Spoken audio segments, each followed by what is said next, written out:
Hati-hati penumpang gelap, kita sudah sangat terlambat. Hati-hati khilafah sudah dekat, rapatkan barisan semakin kuat. Hati-hati penumpang gelap, kita sudah sangat terlambat. Hati-hati khilafah sudah dekat, rapatkan barisan semakin kuat. Hati-hati penumpang gelap demokrasi, sekian lama mereka senyap sembunyi.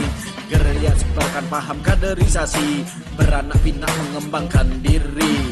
Hati-hati penumpang gelap demokrasi, kankernya sudah menyebar di sana sini.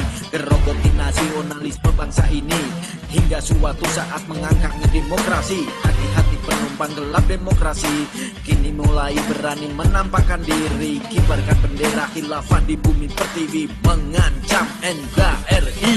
Hati-hati penumpang gelap, kita sudah sangat terlambat. Hati-hati khilafah sudah dekat, rapatkan barisan semakin kuat. Hati-hati penumpang gelap, kita sudah sangat terlambat. Hati-hati khilafah sudah dekat, rapatkan barisan semakin kuat. Anjing-anjing liberal hanya sibuk berdebat, pamer intelektualitas, aku yang hebat. Babi apatis gemuk malas berkeringat, jika khilafah berdiri sesal datang terlambat. Rezim infrastruktur sibuk membangun, sampai manusianya lupa untuk dibangun.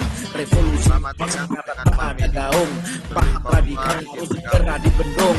Tanda bahaya sudah begitu nyata, radikalisme agama goyang isu sara. Ulurkan tanganmu selamatkan Indonesia, tegakkan kembali Bhinneka Tunggal Ika. Hati-hati penumpang gelap, kita sudah sangat terlambat. Hati-hati khilafah sudah dekat, rapatkan barisan semakin kuat. Hati-hati penumpang gelap, kita sudah sangat terlambat. Hati-hati khilafah sudah dekat, rapatkan barisan semakin kuat.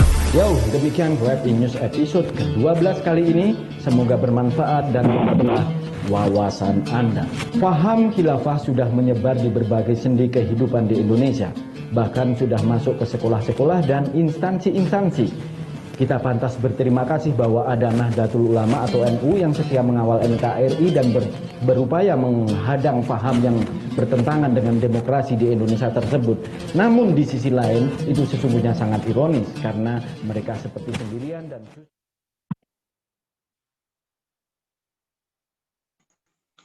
Assalamualaikum warahmatullahi wabarakatuh. Selamat siang peserta webinar Kebangsaan Agama Cinta edisi yang ke-8. Semoga kita semua selalu dalam keadaan sehat, baik sehat raga maupun jiwa. Perkenalkan, saya Muhammad Nurul, operator webinar kita pada siang hari ini. Sebelumnya saya akan menyampaikan beberapa hal yang terkait dengan webinar kita pada siang hari ini yang bertemakan waspada penumpang gelap di Pilkada Serentak 2020 dengan subtema adakah penumpang gelap pada demo anarkis UU Cipta Kerja. Untuk selanjutnya adalah webinar ini akan terbagi menjadi 3 sesi. Sesi yang pertama adalah sesi penyampaian narasi dan juga opini oleh para narasumber maupun oleh inisiator acara kita yakni Gus Soleh MZ. Sesi yang kedua adalah sesi tanya jawab bagi para audiens yang ingin bertanya, bisa lewat grup ataupun dengan klik di bawah kanan ada tulisan raise hand agar nanti terlihat oleh operator webinar. Dan untuk sesi yang ketiga adalah sesi closing statement dan juga doa penutup yang akan disampaikan oleh Habib Jafar Shodiq. Untuk itu, agar acara ini lebih bermakna dan juga mendapat ridho Allah Subhanahu wa Ta'ala, mari kita awali dengan pembacaan doa pembuka yang akan disampaikan oleh Habib Jafar Shodiq. Kepada Habib Jafar Shodiq, kami persilakan.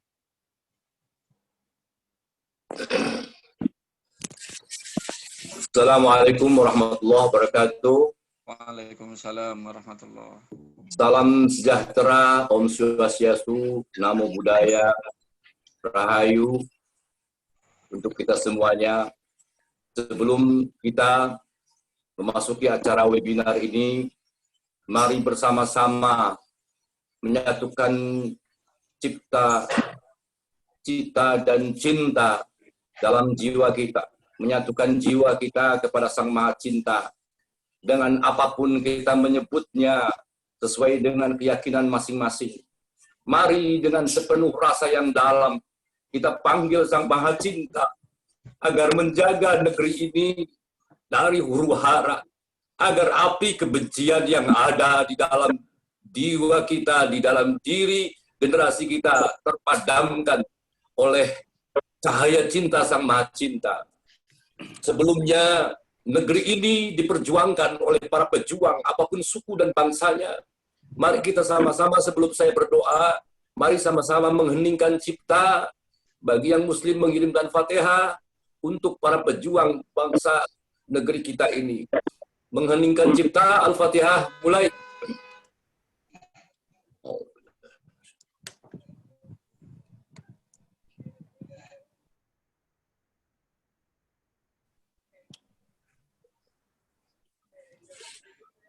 Amin ya rabbal alamin. Mudah-mudahan doa kita terhadiahkan kepada para pejuang yang sudah susah payah dengan keringat dan darah untuk memperjuangkan negeri kita agar merdeka.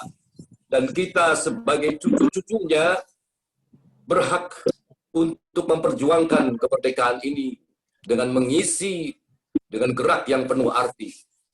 Mari kita bersama-sama berdoa. Bismillah, dengan bersama nama Sang Maha Cinta.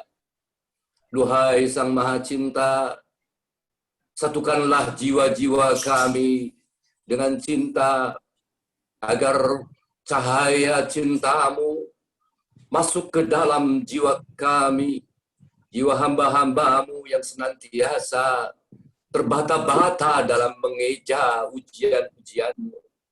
Duhai Sang Maha Cinta, Engkau Maha mengetahui apa yang terjadi pada negeri kami. Engkau Maha membaca apa yang terjadi dalam petaka-petaka. Itu semuanya bukan karena Engkau. Itu semuanya adalah kelalaian kami. Kami masih berliput debu-debu zaman. Kami masih mengikut nafsu-nafsu setan. Maka kami satu sama lain bukan bahu-membahu, tetapi saling hujat dan saling membuat kerusuhan. Duhai Sang Maha Cinta, luluhkanlah kesombongan kami, hilangkanlah nafsu syaitani, agar kami mengisi negeri ini dengan kedamaian. Jauhkanlah api benci dan sinarkanlah cahaya cinta, agar pikiran, kata-kata, dan gerak kami satu kata, yakni satu irama cinta. Cinta kepadamu Sang Maha Cinta. Duhai Sang Maha Cinta, kami masih saja punya hutang yang sangat besar untuk generasi. Mata mereka kosong, tetapi kami tidak mengisinya. Kami lalai untuk mengisinya dengan ajaran-ajaran kecintaan kepada negeri. Duhai Sang Maha Cinta, bimbinglah kami agar bisa membimbing generasi ini, membawa negeri ini menuju kedamaian, kejayaan dalam cintamu, duhai Sang Maha Cinta. Amin ya rabbal alamin. Demikian doa kita bersama. Untuk puisi, kami mohon kepada Gus Soleh dan para narasumber untuk bersabar, nanti di akhir akan saya bacakan puisinya untuk webinar kali ini. Terima kasih kepada protokol, terima kasih kepada Gus Soleh, dan terima kasih kepada narasumber serta para webinar yang berkenan hadir dalam acara ini. Mari bersama-sama kita mengeluarkan ide-ide yang brilian agar negeri ini aman dari huru-hara.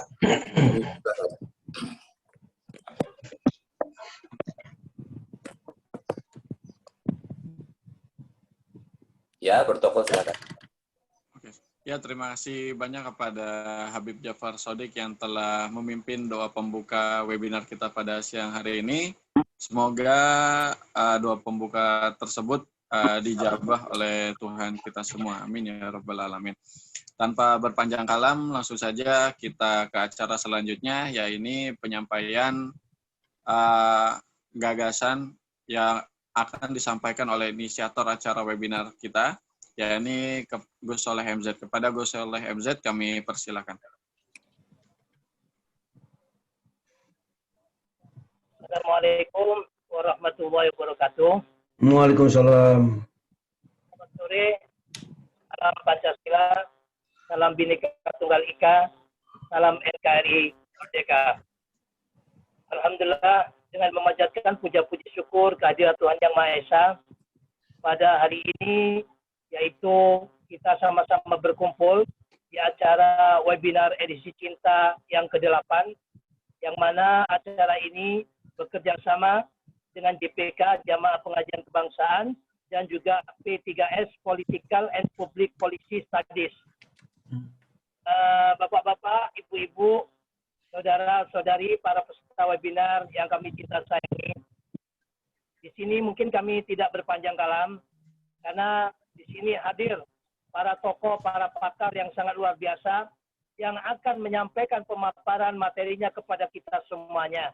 Siapakah penumpang gelap itu? Ya, khususnya pada Pilkada serentak 2020. Dan adakah penumpang gelap pada demo anarkis di dalam Undang-Undang Cipta Kerja yang dilaksanakan 3 hari yang lalu, ya, mulai hari Selasa, Rabu, dan Kamis. Dan rencananya nanti tanggal 13 ini juga penumpang gelap akan turun, ya. Mudah-mudahan diberikan hidayah oleh Allah, nggak jadi turun kan gitu ya. Jadi Jakarta, daerah-daerah lainnya, Surabaya, Malang, banyak itu semuanya. Yang mana semuanya ini adalah uang dari rakyat. Uang kita semuanya, uang pajak, ya, Pasum ini dihancurkan oleh anak-anak atau orang-orang yang tidak bertanggung jawab. Nah, di sini akan kita kaji nanti bersama. Ya, kami ucapkan terima kasih yang tiada terhingga atas kesediaan waktu saudara kami, ya, abang kami, Dr. Jerry Masik, yang ganteng ini, Direktur Eksekutif P3S, pengamat politik, dan juga abang kita, senior kita, Profesor J. Kristiadi, peneliti senior TSIS.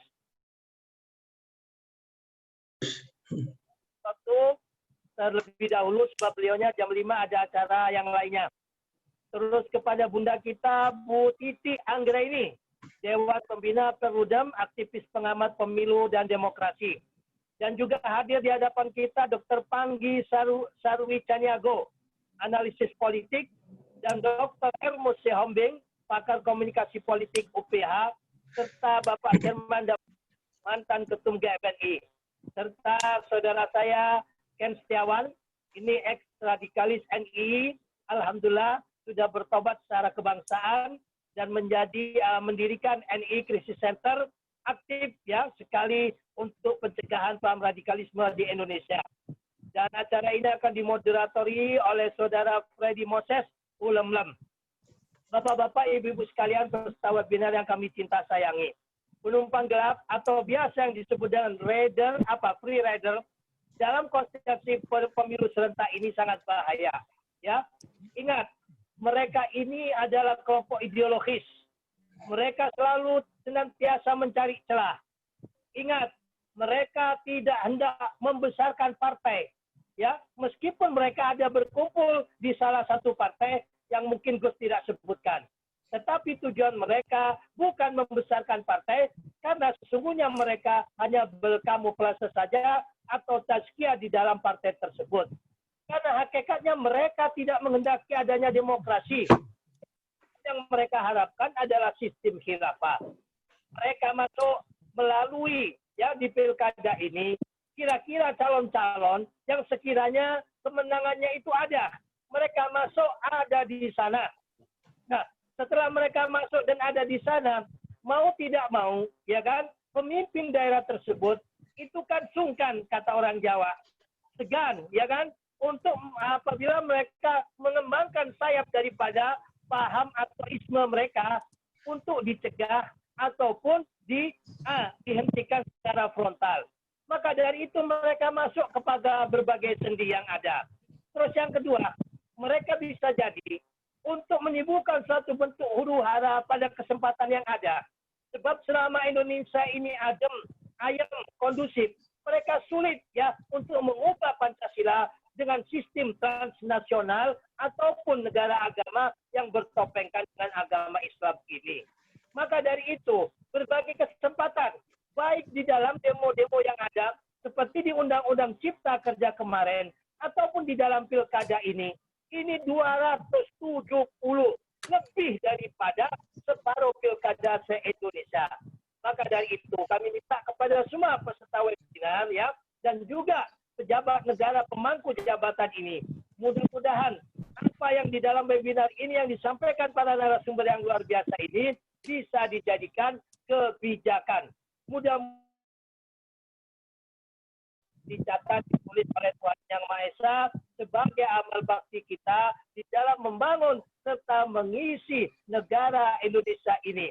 Mudah-mudahan kita semuanya dan juga Indonesia dijaga oleh Allah tetap menjadi seperti yang adem, ayem, tentrem, toto, raharjo. Demikian dari kami. Mudah-mudahan webinar ini bermanfaat. Sekali lagi, kita ikuti webinar ini dari awal sampai akhir agar kita semuanya tidak gagal paham. Terima kasih.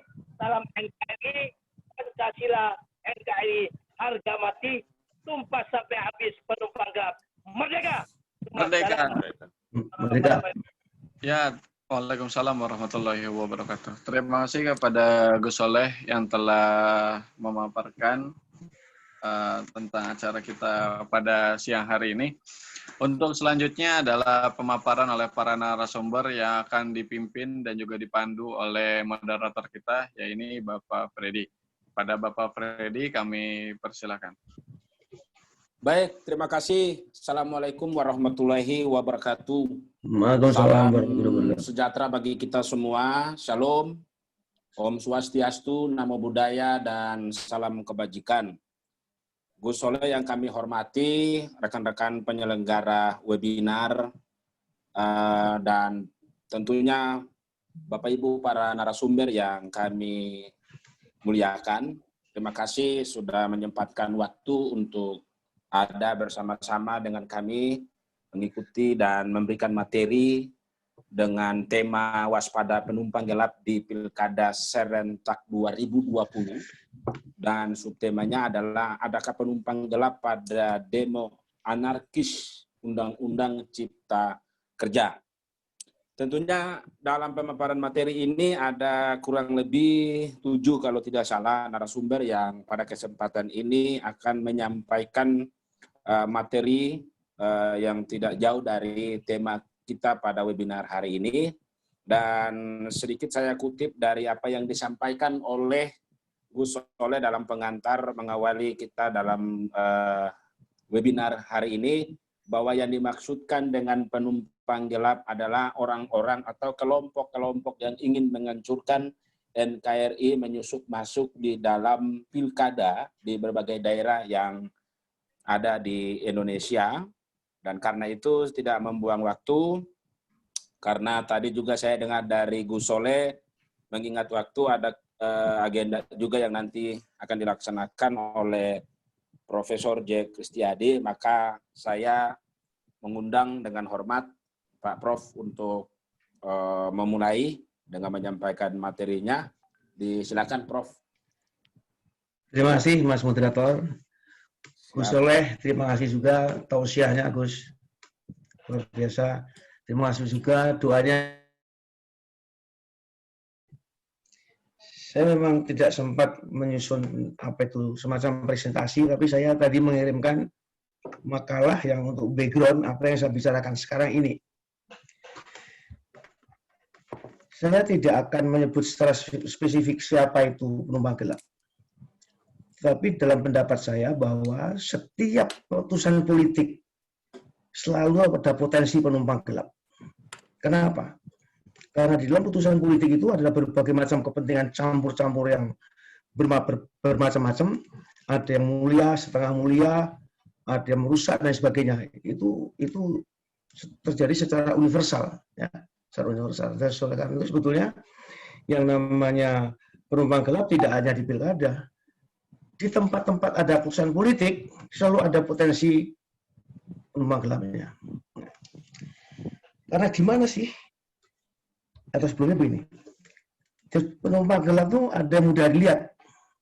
Oke lah, kalau misalnya ada demo-demo yang rusak, membakar fasilitas umum itu bisa disebut ini penumpang gelap yang merusak ini. Tapi tidak, kalau itulah itu memang sebuah perbuatan yang tidak mulia, perbuatan yang buruk, ya, karena merusak apa itu fasilitas umum. Tetapi itu mudah diperbaiki. Tetapi yang tidak mudah diperbaiki adalah kalau yang dirusak itu adalah struktur tatanan kenegaraan. Yang dirusak adalah budaya politik. Yang dirusak adalah apa? Sistem kehidupan bersama. Nah, itu siapa? Jadi siapa penumpang gelap yang jauh lebih berbahaya daripada orang-orang yang mengamuk itu? Namanya niat sesat. Setiap putusan politik selalu ada saja orang-orang yang sesat niatnya.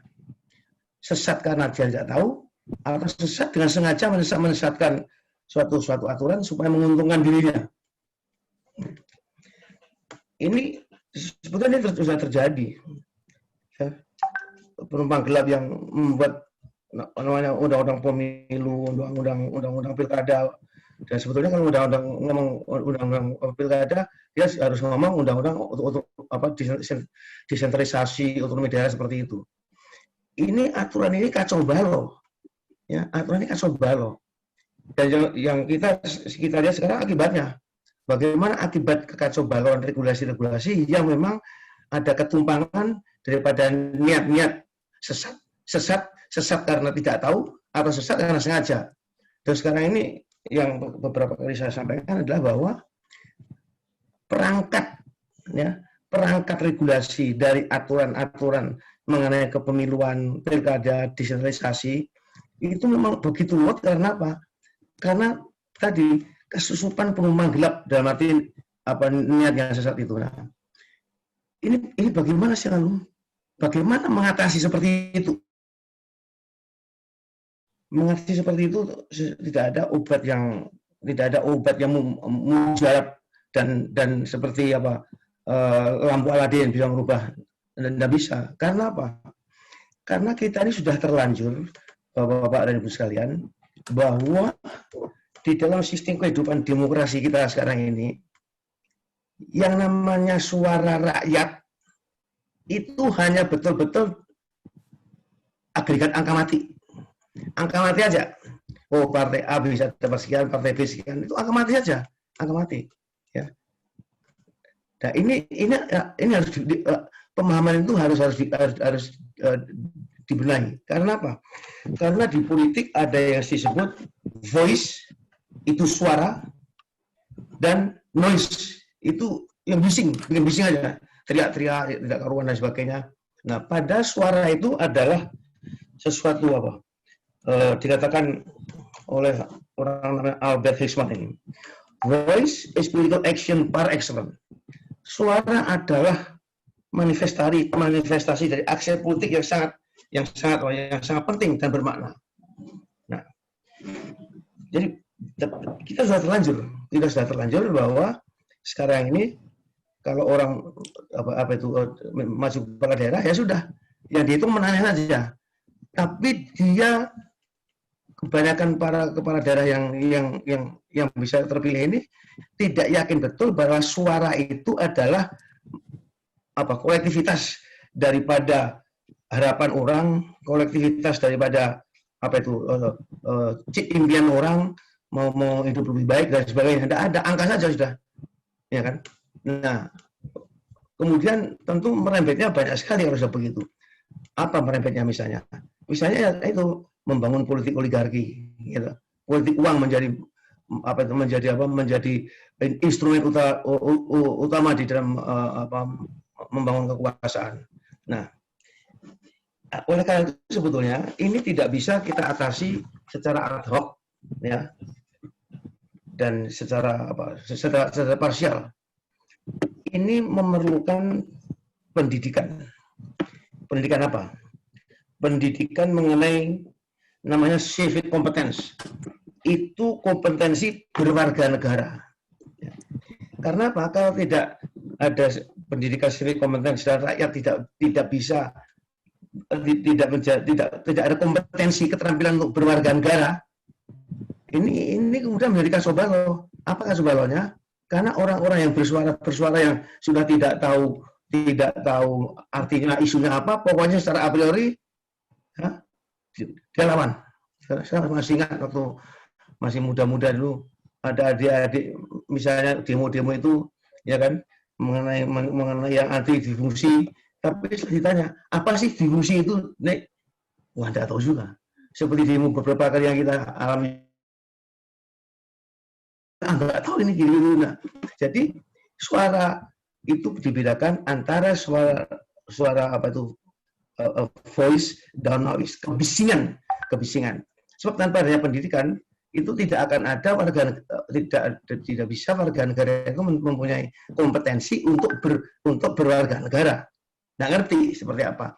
Dikira bahwa kalau saya negara demokrasi itu setara ya sama saja. Pokoknya setara merusak negara dengan setara untuk merawat negara sama itu, seperti itu. Nah, kembali ke soal pilkada tadi.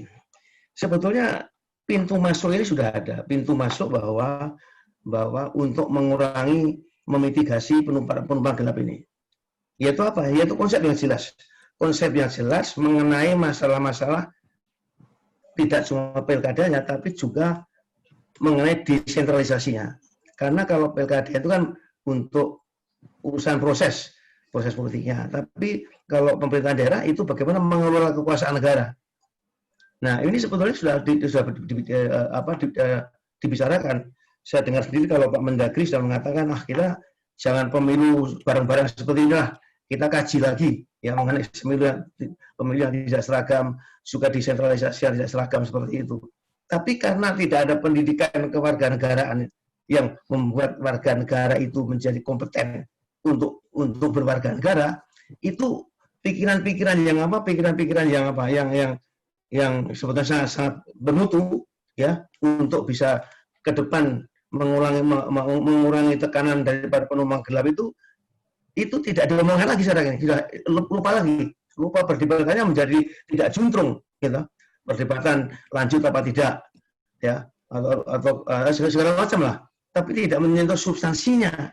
Jadi kita selama ini kalau kemudian tidak kita melakukan pendidikan warga negara politik dan sosialisasi yang benar bagaimana berwarga negara, kita akan mengalami seperti ini dan kita akan terjebak pada sesuatu yang ad hoc terus-menerus ya. Ini apa yang kita bicarakan tadi di depannya, misalnya seperti apa tuh penumpang gelap dalam pilkada atau dalam cipta kerja, itu bagian parsial saja ya, bagian ramifikasi daripada suatu penumpang gelap yang namanya niat sesat tadi itu ya. Sebab apa? Sebab yang sekarang ini sangat memprihatinkan adalah bahwa sudah banyak juga para pemutus politik yang tahu bahwa negara kita ini kacau aturannya. Ya. Misalnya soal pemilu, kacau sekali. Ya. Tapi mereka tidak mau memperbaiki. Ya, sudah jelas kacau, sistem ini merusak konsolidasi partai politik. Dan ini tidak ada sistem kita yang sekarang ini kita praktekkan, itu tidak ada yang dipraktekkan di dunia, itu tidak ada ya. Tetap dan juga politik uang yang luar biasa ya, yang itu semua sebetulnya adalah subsidi dana partai ya kan, berapa subsidinya berapa persen, 1% dari APBN misalnya dan sebagainya. Nah, tapi kenapa tidak mau? Nah, ini kalau kemudian juga niat sesat itu sudah menjadi suatu sistem dan sistem itu meskipun rusak, tapi para oknum penguasa juga menikmati kerusakan ini, tidak akan merubah mereka. Tidak akan merubah. Kecuali ada tekanan yang kuat sekali dari publik. Tapi tekanan publik yang kuat juga perlu publik opini yang sehat, perlu perdebatan yang tidak asal asal memenang sendiri ya, karena itu bukan perdebatan kalau seperti itu ya pokoknya ya ngejak berkelahi saja. Nah, jadi oleh karena itu teman-teman sekalian, bapak-bapak sekalian, ini apa yang kita hadapi sekarang ini sebetulnya lebih dalam daripada sekedar ada pengacau-pengacau yang mungkin juga karena dibayar atau dan lain sebagainya. Tapi yang lebih fundamental bahwa suara rakyat di dalam masyarakat demokrasi ini, ya, itu betul-betul hanya diperlakukan sebagai agregat kumpulan angka mati saja. Ya. Setelah terpilih, suka-suka saja nanti.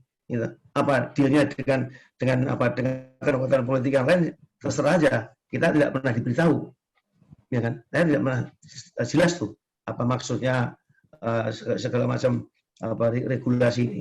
Nah, tapi itu juga tadi saya katakan bahwa untuk menyehatkan masyarakat juga tadi itu mesti diperlukan pendidikan. Nah, oleh karena itu Bapak Ibu sekalian, saya kira apa yang kita hadapi, isu kita yang spesifik ini sebetulnya mempunyai akar yang sangat dalam, ya. Yang sangat dalam karena apa? Karena menyangkut kepada pendidikan manusianya. Ya. Manusia itu diciptakan Tuhan memang tidak ada yang sempurna, ya seperti ini. Nah, bagaimana kita sekarang ini mempunyai manusia-manusia Indonesia yang tahu berwarga negara dan tahu etika dan tahu empati, terutama para pemimpinnya. Tapi kalau kemudian juga sekarang ini sudah seperti itu sudah dianggap lumrah, kalau kita bisa mencalonkan anak, istri kedua atau apa saja dicalonkan untuk mengganti sebagai karena kepala daerah sudah habis waktunya, itu kemudian menjadi biasa. Dan ini menjadi berbahaya karena perbuatan yang tidak mulia sudah dianggap menjadi sesuatu yang normal. Ini sekilas apa yang ingin saya sampaikan kepada forum yang sangat terhormat ini. Ya, mudah-mudahan apa yang saya tulis nanti bisa di-share. Tapi intinya bahwa kita tidak bisa menghapuskan penumpang gelap, terutama yang tidak kasat mata, yang namanya niat sesat itu, tanpa ada pendidikan yang benar, tanpa ada negara yang mau untuk melakukan pendidikan kepada masyarakat, sehingga masyarakat itu bisa sadar, ya, bahwa bernegara itu ternyata ada tata keramanya seperti ini, ada aturan seperti ini dan sebagainya. Begitu Mas Moderator, pengantar saya. Baik, terima kasih. Kita teruskan dengan diskusi. Terima kasih. Ya, terima kasih atas penyampaian materinya luar biasa. Ada beberapa hal yang saya kutip dari apa yang sudah disampaikan oleh Prof sendiri. Yang pertama adalah mengenai demo anarkis, ya. Kalau bicara soal penumpang gelap, ya, demo anarkis, bakar-bakaran, merusak fasilitas negara, dan juga ada penyusupan di sistem politik kita, mungkin dengan cara melalui partai politik. Kemudian juga ini masalah penyesatan, ya, karena pertama tidak tahu, mungkin karena latar belakang pendidikan, tapi tahu hanya memang sengaja, gitu. Itu ada beberapa inti yang saya ambil, nanti kita kumpas lebih dalam setelah nanti ada dalam sesi tanya jawab. Saya tidak panjang lebar, kita langsung masuk saja. Kalau memang sudah ada, kita tukar nih. Tadi sebenarnya Dr.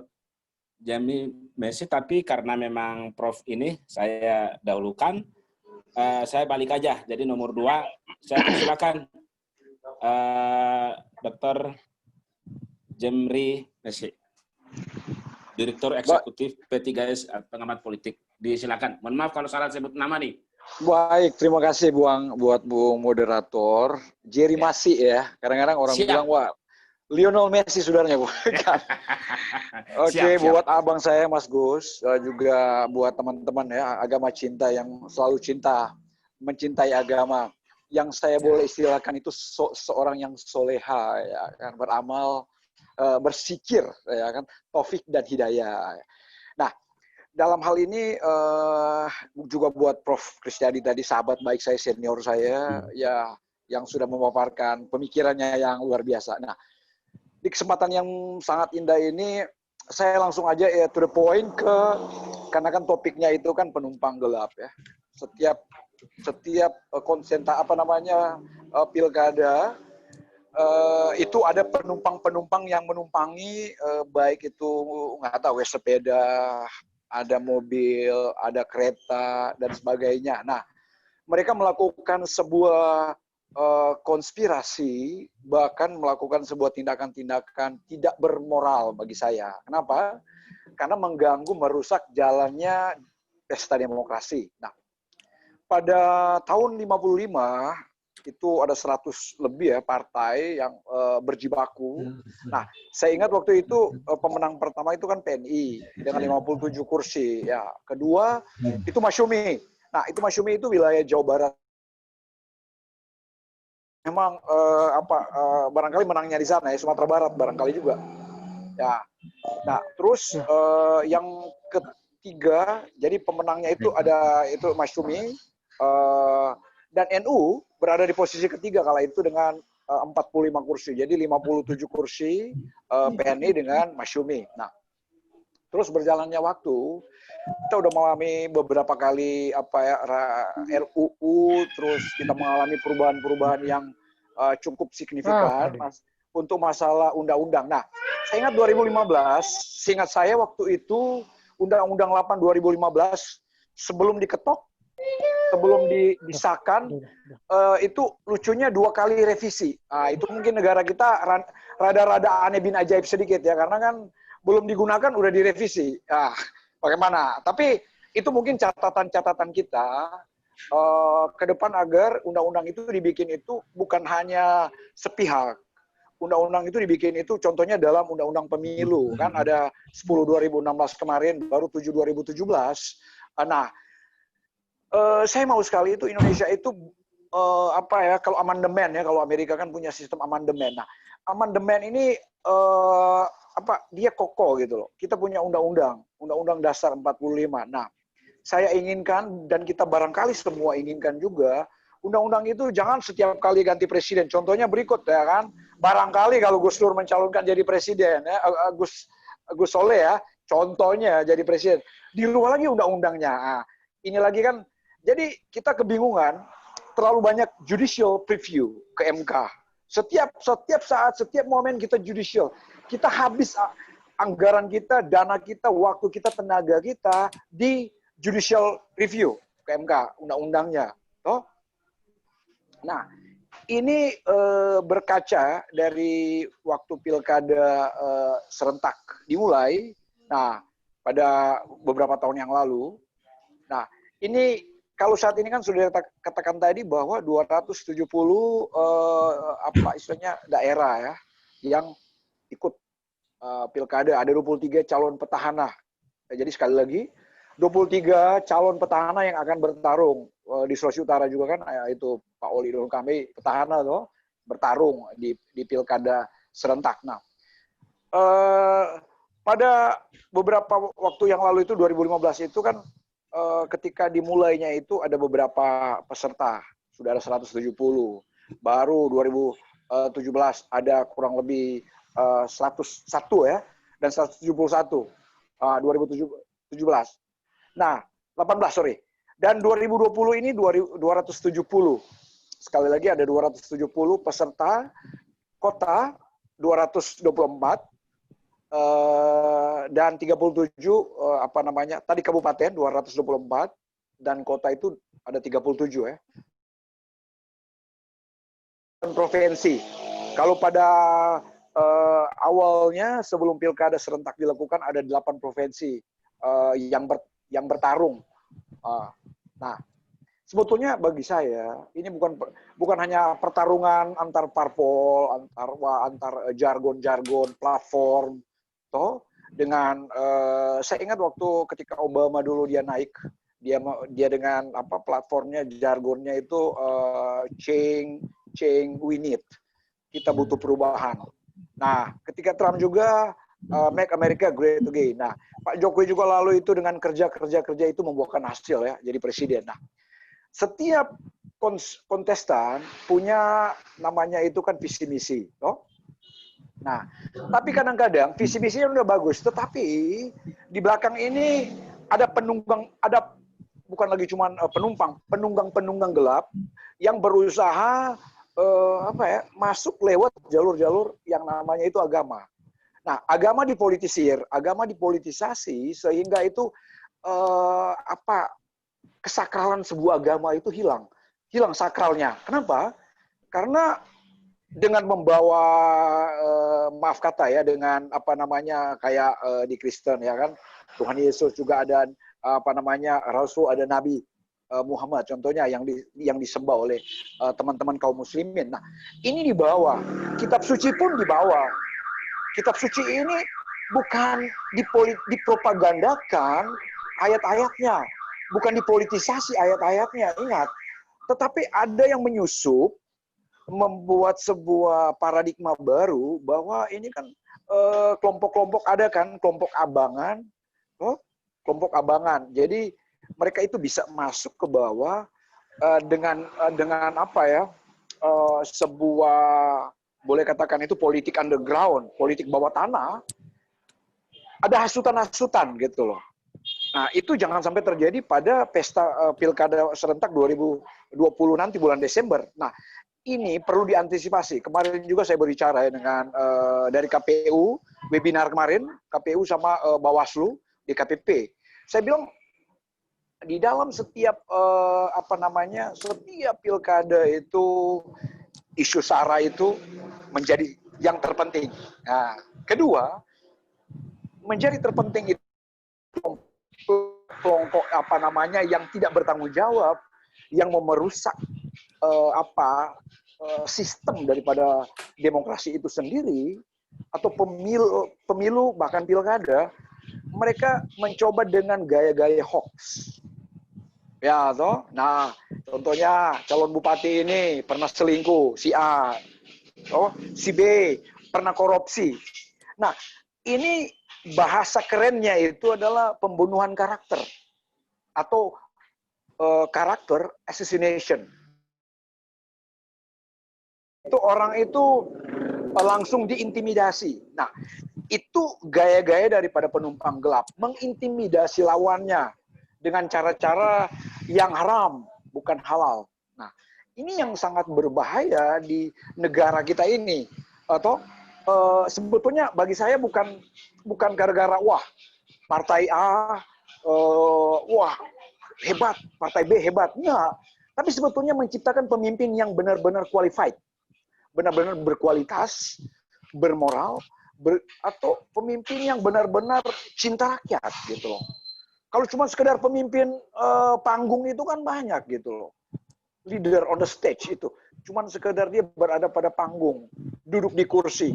Padahal ada satu istilah yang saya coba angkat dalam webinar kita ini, dikatakan begini ya, bahwa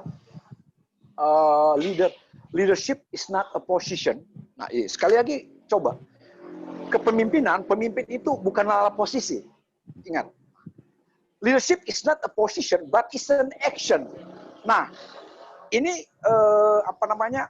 adalah sebuah tindakan. Nah, pemimpin itu harus bertindak cepat, bertindak jangan terburu-buru, untuk apalagi 270 nanti kan.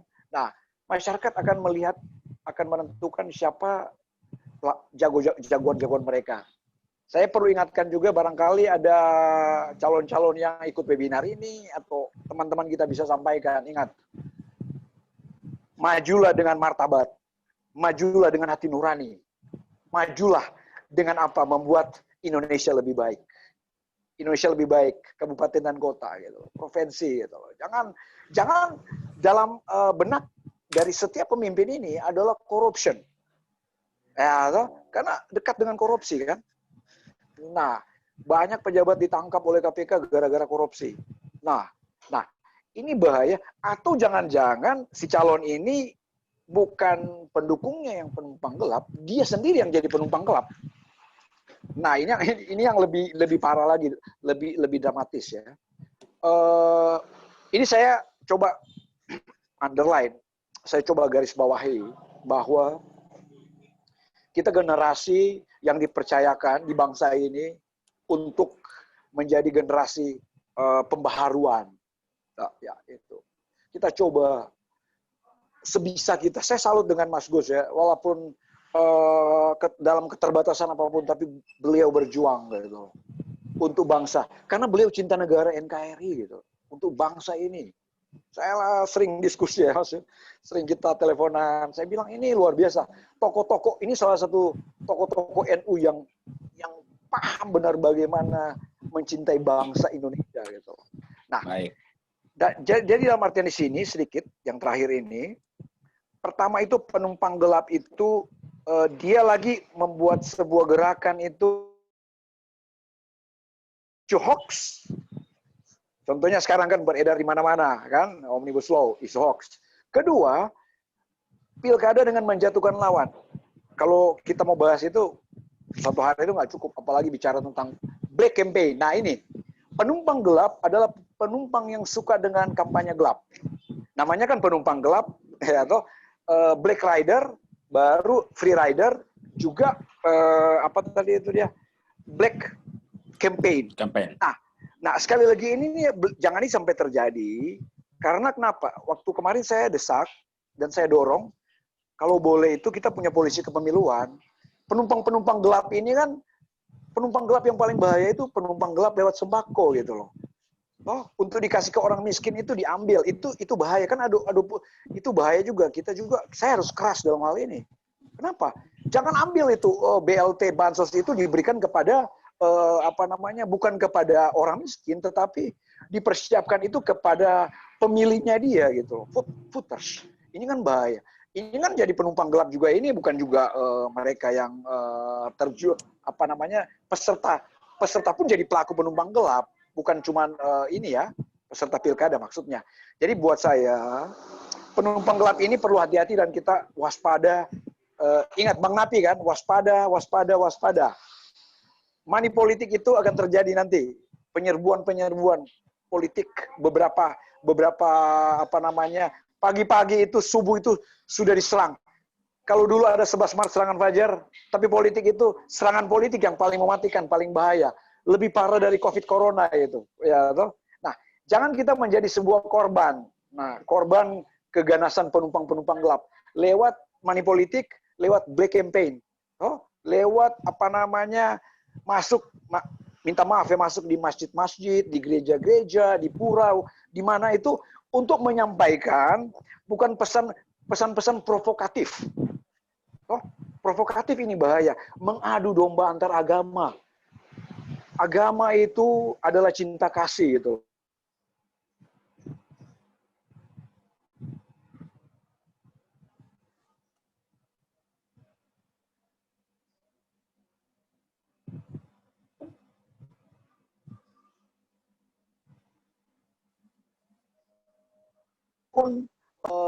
Terus ada pergerakan-pergerakan. Mereka telah mempersiapkan diri itu, kalau boleh mereka rusak demokrasi, ya kan, agar pilkada itu ditunda.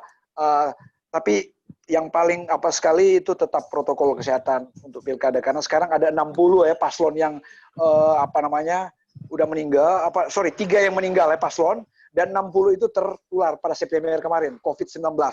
Kita juga doakan mereka biar tetap mereka sembuh, ya kan. Jangan kita bilang, wah biar aja mereka lewat, nggak boleh.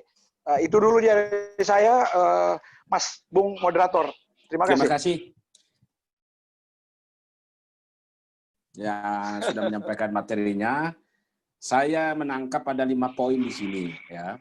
Yang pertama, bicara soal penumpang gelap itu bisa melalui berbagai media, berbagai tempat ya. Contoh yang paling sederhana misalnya bisa dia dalam posisi sedang bersepeda, di dalam angkot. Ya, kita nggak tahu maksud dia ke situ apa memang dia menjadikan itu sebagai media untuk kemana dia tuju, atau memang sengaja untuk mau melakukan sesuatu menghancurkan orang lain. Itu yang pertama. Yang kedua, penunggang gelap. Mungkin donatur kali ya yang termasuk dalam kelompok-kelompok gelap yang ingin menghancurkan dengan menyusup masuk sebagai donatur pada kandidat-kandidat tertentu. Sedikit gitu. Bung Moderator, saya belum sedikit tadi 1 menit. Ada cukong-cukong. Nah, itu kan sempat disebut oleh Pak Menko Polhukam. Ini yang diwaspadai para cukong-cukong yang membayar calon-calon ini, dan setelah jadi cukong-cukong ambil mulai dari PL semua disikat, diembat. Kedua, bukan lagi PL itu. Semua yang bicara tentang apa namanya proyek-proyek itu grand, ya semua itu diambil oleh para cukong-cukong ini penyumbang, penunggang gelap. Ada dua itu. Terima kasih. Siap. Itu dia. Kemudian yang berikut lagi politik bawah tanah ya. Politik bawah tanah kita tahulah bagaimana. Kemudian memainkan isu sara, gaya-gaya hoax, memancing situasi menjadi memanas dan sebagainya sehingga muncul kericuan di tengah-tengah masyarakat. Kemudian yang paling terakhir itu jangan kita waspada kelompok yang menjadi penumpang gelap, tapi ternyata calon kepala daerah sendiri adalah salah satu dari penumpang gelap itu sendiri. Itu yang harus kita menarik. Nanti akan kita kupas di babak selanjutnya, babak tanya jawab. Oke, sekarang kita udah dua. Tadi yang pertama Prof. Kristiadi, kedua abangku yang ganteng barusan. Saya lompat dulu ke anak muda yang ganteng, mantan Ketua Umum Gerakan Mahasiswa Nasional Indonesia, Bung Krisman Damanik. Disilakan, Bung Krisman. Ya, terima kasih Bung Freddy, sahabat saya, teman saya. Assalamualaikum warahmatullahi wabarakatuh. Salam sejahtera, shalom, namo buddhaya. Saya ucapkan terima kasih kepada Bu Soleh ini. Salam hormat saya kepada para narasumber, ada Profesor J. Kristiadi, Bang Jerry, ada Ayu saya ini, Yuk Titi Anggraini. Ketemu lagi yuk, sering bertukar ini informasi dan sering menjadi narasumber yuk. Titi Anggraini selalu bisa memberikan pencerahan di setiap situasi-situasi demokrasi. Kemudian ada Bapak Pendeta dan para dokter narasumber. Saya merasa terhormat sekali di forum yang sangat mulia ini. Saya pikir ini sebagai bentuk kecintaan Bu Soleh dan para tokoh-tokoh serta senior-senior dan rekan-rekan sekalian akan nasib bangsa ini ke depan di tengah situasi pandemik yang tentu saja memakan energi yang cukup besar dari kita semua, baik penyelenggara negara maupun warga negara, yang akhirnya sampai hari ini pun kita belum bisa keluar dari situasi yang sangat sangat membuat kita lumpuh. Apalagi ditambah dengan beberapa waktu kemarin terjadi demonstrasi yang cukup memberikan pelajaran penting juga kepada penyelenggara negara, kepada warga negara dan seluruh kita tentang makna demokrasi yang sesungguhnya. Gus Soleh dan Profesor serta abang-abang serta senior-senior dan teman-teman sekalian bicara tentang waspada terhadap penumpang gelap ini tentu menjadi tema menarik di tengah situasi pilkada, kemudian situasi politik yang baru saja selesai kita dengan Pilpres kemarin, kemudian kita akan masuk juga dalam babak berikut yaitu babak pilkada yang beberapa waktu kemarin juga mendapat beberapa tanggapan, ada yang setuju, ada yang meminta untuk ditunda, dan akhirnya para stakeholder pemerintah, DPR dan para penentu kebijakan sepakat untuk melanjutkan, menunda dan kemudian melanjutkan pada tanggal 9 Desember besok. Kita berharap bahwa apa yang sudah diputuskan tentu perlu untuk diawasi dan dipahami bersama dan dijaga agar tidak menciptakan persoalan-persoalan baru. Kita yakin dan percaya bahwa ke depan pemerintah dan para penyelenggara pilkada ini tentu bisa memberikan satu persiapan-persiapan yang matang sehingga tidak ada korban-korban yang terkait COVID. Baik, Gus dan abang-abang senior serta kawan-kawan sekalian, bahwa sebuah pilkada atau sebuah kontestasi politik seperti yang disampaikan oleh Prof. Kristiadi tadi pasti berpotensi untuk kemudian menimbulkan ada pemain-pemain sehingga nanti bingung kita siapa kuda siapa joki. Biasanya itu pasti akan terjadi. Nah, makanya dalam hal ini perlu semua diwaspadai. Kenapa demikian? Dulu saya pernah membaca buku tulisan Samuel Huntington yang menyampaikan tentang yang berjudul Clash of Civilization, bahwa dia menulis bahwa persoalan agama dan budaya tentu akan menjadi satu persoalan di masa depan. Nah, ini yang hari ini kita lihat di Republik kita ini, bahwa beberapa proses demokrasi hari ini banyak menggunakan isu-isu yang tadi disampaikan oleh para pembicara sebelumnya, yaitu isu-isu suku, agama, budaya, dan lain sebagainya. Tentu kita berharap bahwa persoalan-persoalan suku, agama, budaya, dan lain sebagainya ini menjadi satu kekayaan negara kita, bukan menjadi hal yang memecah belah kita di kemudian hari. Makanya saudara-saudara sekalian, saya pikir bahwa di dalam menganalisa dan mewaspadai situasi pilkada dan kemudian atau penumpang gelap ini tentu perlu diwaspadai secara mendetail. Artinya asumsi, ini kan masih asumsi kita bahwa ada penumpang gelap. Kita tidak tahu sendiri bahwa penumpang gelap ini bentuk mukanya seperti apa, wajahnya seperti apa, hanya tadi disampaikan bahwa dia menggunakan hoax dan lain sebagainya. Asumsi ini kan tentu perlu pembuktian. Oleh karena tentu perlu pembuktian, maka sebelum penumpang gelap ini melakukan hal-hal yang tentu merugikan demokrasi kita, perlu diwaspadai oleh seluruh pihak. Saya pikir bahwa hasil dialek atau diskusi kita hari ini perlu juga disampaikan kepada para penyelenggara negara, stakeholder yang berkepentingan juga terhadap pilkada ini supaya dapat diantisipasi situasi-situasi ke depan. Bahwa Pancasila, saudara-saudara sekalian, Gus dan abang-abang senior, kita sudah sepakat dulu bahwa Pancasila itu sebagai dasar negara, sebagai way of life kita, sebagai konstitusi kebersamaan kita, sebagai komitmen kebangsaan dan kenegaraan kita yang harusnya kita junjung tinggi bersama. Namun kemudian akhir-akhir ini banyak isu-isu juga yang mengarah kepada merubah bentuk dan dasar negara ini. Ini isu-isu yang tentu juga harus kita waspadai di tengah situasi demokrasi pilkada kita ke depan. Kita berharap bahwa tidak ada yang mengganggu atau merubah dasar negara ataupun memainkan isu-isu yang demikian itu. Kalau isu-isu money politik, saya pikir itu menjadi satu hal yang tentu juga hampir pasti terjadi, sehingga harus juga diwaspadai oleh penyelenggara negara, terutama Bawaslu, yang kemudian saya pikir perlu untuk ada satu sanksi yang tegas di dalam pilkada yang dilaksanakan di masa pandemi ini. Saya pikir kemarin perdiskusian atau perdebatan mengenai situasi pilkada, saya pikir perlu juga disikapi dengan membuat sanksi yang tegas dan jelas. Misalnya kalau terkait ada yang menggunakan money politik atau melanggar protokol kesehatan, ya langsung saja diberhentikan atau didiskualifikasi dari calon, sehingga para calon-calon itu benar-benar ada satu efek jerah dan tidak hanya menganggap ini sekedar satu ancaman-ancaman atau gertakan-gertakan dari penyelenggara, dari pemerintah. Yang berikutnya bahwa saya mau sampaikan bahwa terkait pilkada, saya pikir penumpang gelap ini akan bermain atau menggunakan banyak cara. Tadi kalau disampaikan salah satunya dengan hoax dan propaganda agama, suku dan budaya, saya pikir kita perlu antisipasi di wilayah-wilayah lain juga, yang dimana kemarin kita lihat juga kalau ada dikait-kaitkan dengan subtema kita tentang tentang aksi demonstrasi kemarin. Saya pikir pasca mahasiswa menarik diri, ada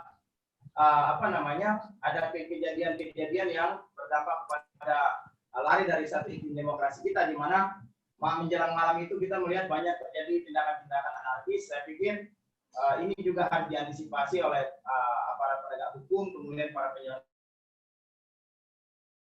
Bisa langsung menuduh bahwa siapa penumpang gelap dalam agenda-agenda kemarin atau dalam pilkada besok ini, kita tidak bisa langsung menuduh, tapi tentu kita perlu mewaspadai. Jangan sampai pesta demokrasi yang kemudian dirancang baik ini akhirnya dimanfaatkan oleh segelintir orang untuk melakukan tindakan-tindakan yang saya pikir sama-sama tidak kita harapkan. Bahwa kemudian demokrasi ini tentu akan berdampak terhadap akan ada banyak pemain-pemain cukong-cukong dan lain sebagainya, itu saya pikir menjadi hal yang hampir pasti terjadi juga ya, karena dari mana modal-modal para calon-calon kepala daerah ini kalau memang mereka tidak punya cukong-cukong di belakangnya. Ini yang juga kita harus waspadai juga, apa dampak dari situasi-situasi yang demikian ini. Saya pikir pilkada besok ini harus dimanfaatkan oleh kita semua warga negara untuk memilih pemimpin-pemimpin yang betul, pemimpin-pemimpin yang memang peduli terhadap persoalan rakyat, bukan pemimpin-pemimpin yang hanya mengutamakan kepentingan kelompoknya, golongannya, dan dirinya sendiri, tapi harus juga mengutamakan kepentingan masyarakat. Saya pikir negara kita, warga negara kita sudah semakin cerdas. Mbak Titi juga bisa memberikan pencerahan nanti tentang warga negara kita memang sudah melalui berbagai macam demokrasi yang sudah dijalani beberapa waktu ke belakang. Saya pikir ini semakin mencerdaskan kita. Banyak money politik yang terjadi ya.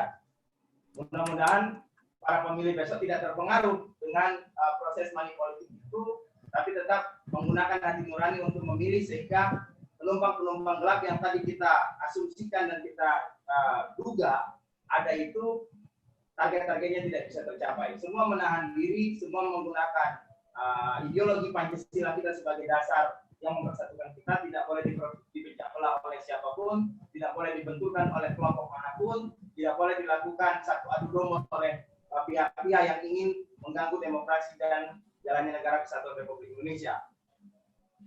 Pilkada besok mudah-mudahan menjadi satu momentum untuk kita bangkit dari keterpurukan, memilih pemimpin yang bisa menyelesaikan persoalan coronavirus ini, memilih pemimpin yang bisa betul-betul menghormati dan menjaga demokrasi dan Pancasila sebagai satu komitmen bersama kita dalam membangun negara bangsa kita ke depan. Saya pikir itu saja yang perlu saya sampaikan, Bung Freddy Ulemlem sebagai moderator. Terima kasih, nanti mungkin bisa kita lanjutkan di dalam diskusi-diskusi kita ke depan. Terima kasih. Wassalamualaikum warahmatullahi wabarakatuh. Baik, terima kasih narasumber Bung Krisman Damanik yang sudah boleh menyampaikan materinya. Saya menarik ada 5 poin di sini. Yang pertama tentunya tetap dengan masih pada waspada isu agama, suku, dan budaya. Karena itu masih berlaku. Mau dan tidak mau, suka dan tidak suka itu akan berlaku di setiap pilkada. Jangankan pilkada, pilpres pun itu berlaku. Dan itu masih laku terjual di mana-mana. Itu yang harus diwaspada. Yang kedua adalah harus tahu gelap. Ya memang kita harus punya keahlian untuk bagaimana bisa mengetahui seperti apa sih wajah atau bentuk dari para penumpang gelap itu sendiri. Yang ketiga adalah pentingnya Pancasila sebagai dasar untuk bergerak maju, khususnya dalam masa pilkada, gitu. Antisipasi penumpang gelap. Yang keempat, perlu adanya sanksi tegas kepada kepala daerah atau calon kepala daerah atau tim sus yang melakukan money politik, karena itu adalah bentuk dari perilaku penumpang gelap. Yang paling terakhir adalah perlu antisipasi penumpang gelap, gitu. Antisipasinya macam-macam. Ya, kita bisa tahulah seperti apa antisipasi yang harus kita lakukan. Saya lanjut dengan, mohon maaf ya saya acak karena udah ada satu prof dan satu doktor. Saya lanjut dulu ke anak muda. Saya balik lagi nih ke Mbak Titi Anggraini, aktivis atau pengamat pemilu. Disilakan. Mohon maaf kalau saya salah menyebut. Disilakan. Ya, baik. Terima kasih moderator kita. Assalamualaikum warahmatullahi wabarakatuh. Waalaikumsalam. Pak Ibu yang saya hormati, terutama Profesor Kristiadi, yang saya kira sudah membuka diskusi ini dengan sangat baik dan sangat dalam sebagai bahan refleksi bagi kita bersama terkait dengan tema bahasan kita hari ini.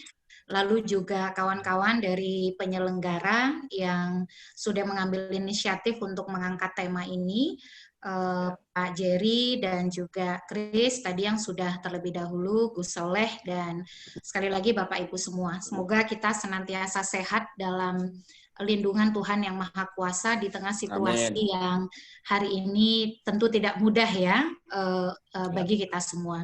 Yang pertama saya ingin mengawali bahwa Pilkada 2020 adalah pilkada yang paling berat, paling berisiko, paling sulit, paling kompleks, paling rumit, dan paling mahal dalam sejarah elektoral Indonesia. Karena dia diselenggarakan di tengah situasi pandemi yang membuat seluruh mekanisme, prosedur, tata cara kita dalam menyelenggarakan pilkada harus sesuai dengan protokol kesehatan. Otomatis konsekuensi penggunaan protokol kesehatan membawa dampak ikutan dari sisi kompleksitas teknis, dari sisi juga konsekuensi pembiayaan gitu. Dan selain itu ada risiko tambahan. Risikonya apa? Potensi terpapar COVID-19. Data hari ini misalnya 3 orang anggota KPU RI, bahkan Ketua KPU RI sejak pertama mengumumkan dirinya positif COVID-19 pada tanggal 18 September 2020, hari ini posisi 11 Oktober 2020 itu masih berstatus positif COVID-19. Jadi dampak COVID itu nyata dan benar adanya begitu, sehingga kita tidak boleh menyepelekan, apalagi kemudian baik saja gitu, karena ada situasi yang tidak baik-baik saja. Nah, tentu ini yang memerlukan antisipasi secara maksimal, terutama dari mereka yang punya otoritas dan mengambil sikap untuk melanjutkan Pilkada 2020, khususnya KPU, pemerintah, dan DPR. Nah, yang kedua adalah soal penumpang gelap.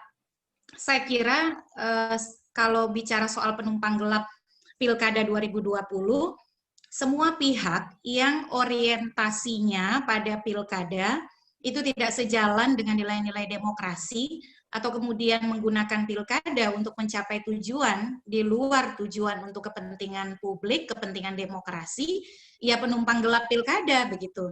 Karena kan pilkada itu instrumen demokrasi, maka semua yang terlibat, baik peserta, penyelenggara, pemilih, harusnya menggunakan nilai-nilai berdemokrasi di dalam mereka mempraktikkan instrumen demokrasi tersebut. Pak Kristiadi tadi sudah mengurai sangat komprehensif tentang peran partai politik.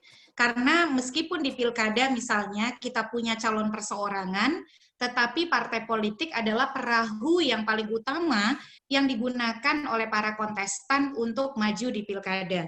Sebut saja misalnya data dari 270 daerah yang berpilkada, ada total 669 kandidat yang pasangan calon yang diusulkan oleh partai politik.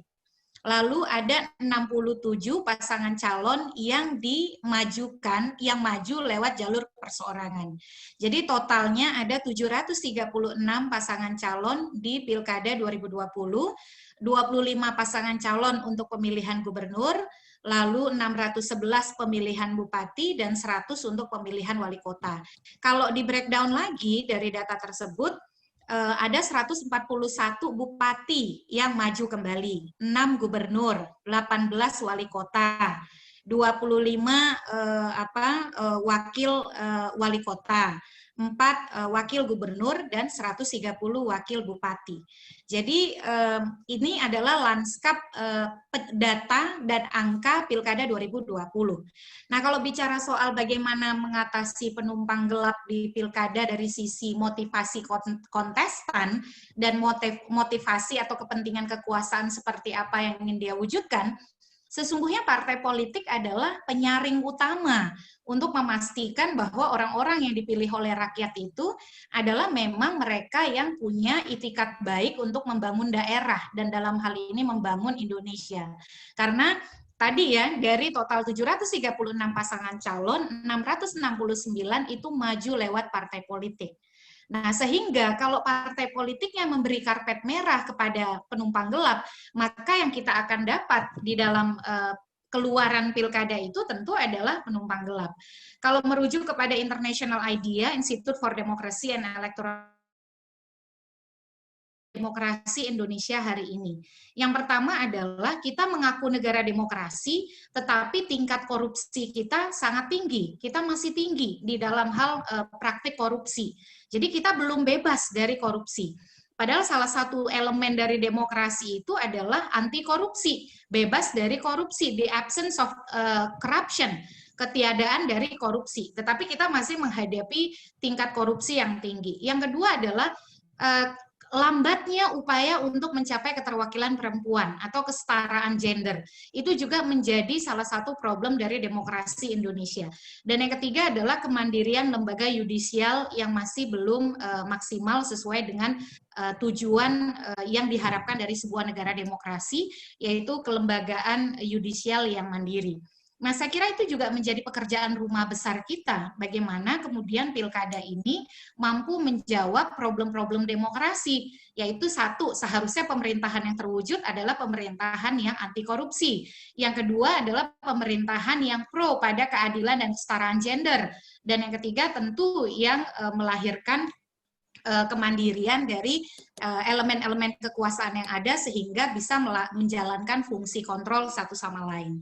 Nah, dan yang berikut juga saya kira kalau terkait dengan praktik korupsi, saya setuju bahwa politik uang adalah salah satu problem mendasar kita yang digunakan oleh banyak para penumpang gelap pilkada untuk merealisasikan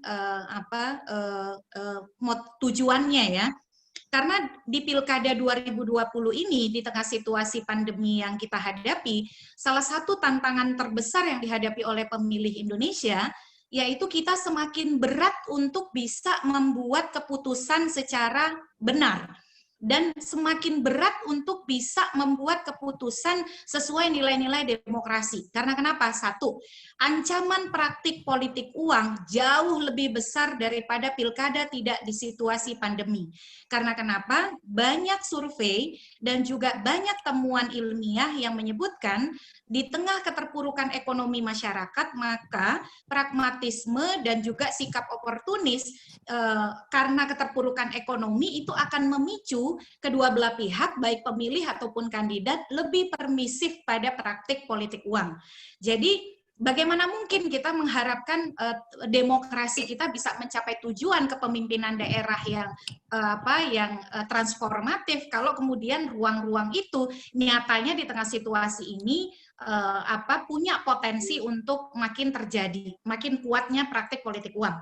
Yang kedua adalah sulit bagi pemilih untuk bisa membuat keputusan berbasis informasi yang memadai untuk memilih para kandidat terbaik. Karena kenapa? Batasan-batasan di dalam mendapatkan akses informasi di pilkada di tengah situasi pandemi itu semakin besar. Indikator politik Indonesia itu menyebutkan 61% responden mereka menyukai kampanye terbuka seperti biasa. Tetapi di tengah situasi pandemi, kampanye terbuka itu dibatasi. Tidak boleh lebih dari 50 orang, harus dengan protokol kesehatan, dan lain sebagainya. Sementara medium-medium kampanye lain itu tidak terlalu diminati. Kalaupun ada iklan di media massa cetak, elektronik, dan media sosial, itu terbatas waktunya 14 hari sebelum dimulainya masa tenang. Nah, dengan saluran akses informasi yang semakin sulit, maka salah satu konsekuensi adalah ada kemungkinan pemilih tidak mendapatkan informasi soal perkembangan penyelenggaraan pilkada, tidak usah soal calonnya ya, soal prosedur penyelenggaraannya yang sejalan dengan protokol kesehatan kurang bisa diakses dengan memadai dengan baik oleh pemilih. Yang kedua, akses soal latar belakang, visi misi, program calon itu juga makin terbatas. Sehingga harapan kita untuk mendapatkan proses pilkada yang dengan pendekatan programatik berbasis gagasan juga semakin besar tantangannya begitu. Nah, jadi saya percaya bahwa akan sulit bagi kita untuk menghambat penumpang gelap kalau kemudian akses informasi itu juga terbatas untuk bisa didapat oleh pemilih. Nah, dengan demikian saya ingin menutup bahwa di tengah situasi pilkada yang secara teknis, ini belum bicara yang lain-lain ya, belum bicara penumpang gelap dan lain-lain, secara teknis, prosedural jauh lebih sulit, jauh lebih rumit, jauh lebih kompleks dari pilkada biasa, kita menghadapi tantangan yang sangat besar. Dan tantangan besar itu akan semakin besar apabila akses informasi bagi pemilih itu semakin sulit untuk didapat. Akhirnya, pemilih sangat mungkin untuk membuat keputusan secara pragmatis dan tidak mendasarkan pada informasi yang benar. Tadi Prof. Kristiadi menekankan betul soal edukasi, soal pendidikan kepada pemilih kita. Nah, itu yang saat ini menjadi tantangan besar pilkada di tengah situasi pandemi. Dan harapannya itu yang harus dijawab oleh penyelenggara pemilu ataupun oleh para kontestan pemilih kita. Jadi kalau situasinya terus dibiarkan hari ini, maka tadi yang dikhawatirkan oleh Prof. Kristiadi, potensi keterpilihan politik dinasti itu semakin kuat, Prof. Karena kenapa? Karena mereka biasanya sudah punya modal popularitas. Sementara pemilih tidak mendapatkan asupan informasi yang memadai. baik soal proses ataupun soal kandidat.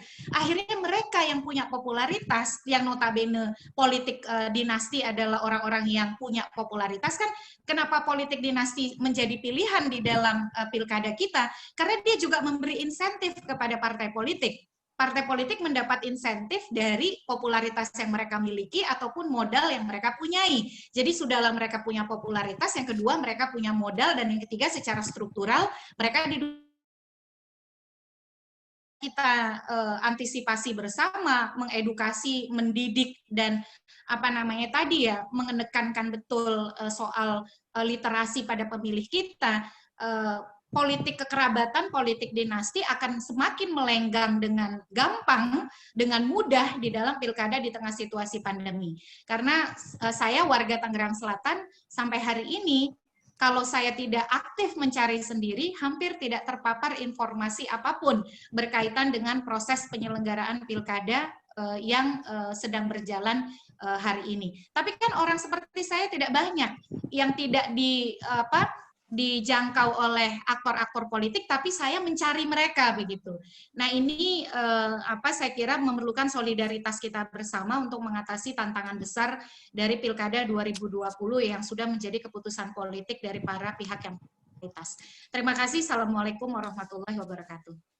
Baik, terima kasih Mbak Titi Anggraini atas materi yang sudah disampaikan kepada kita semua. Dan memang ada beberapa poin penting yang saya catat, yang lain tidak sempat saya catat, Mbak, tapi memang semuanya penting.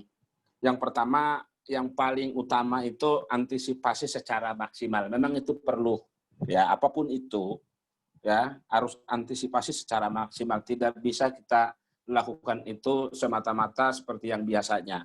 Karena kalau tidak maksimal, ya kita yang rugi sendiri.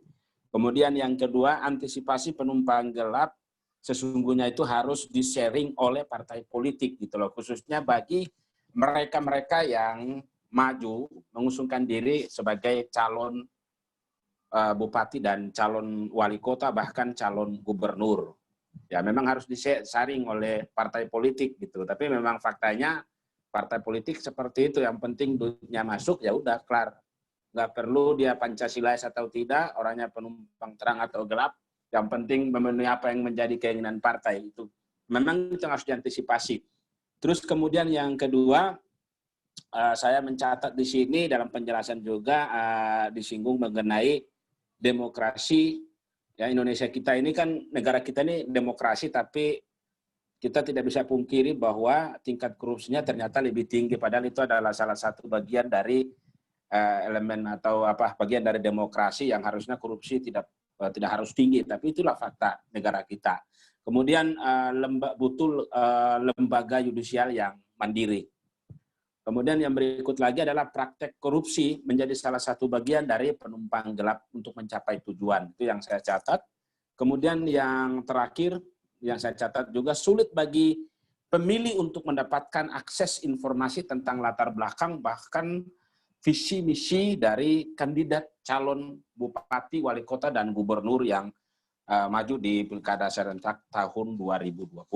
Lebih jelas nanti kita akan kupas di sesi berikutnya, yaitu sesi tanya jawab. Yang saya catat di sini ada Dr. Emrys Siombing, disilakan. Ada? Halo?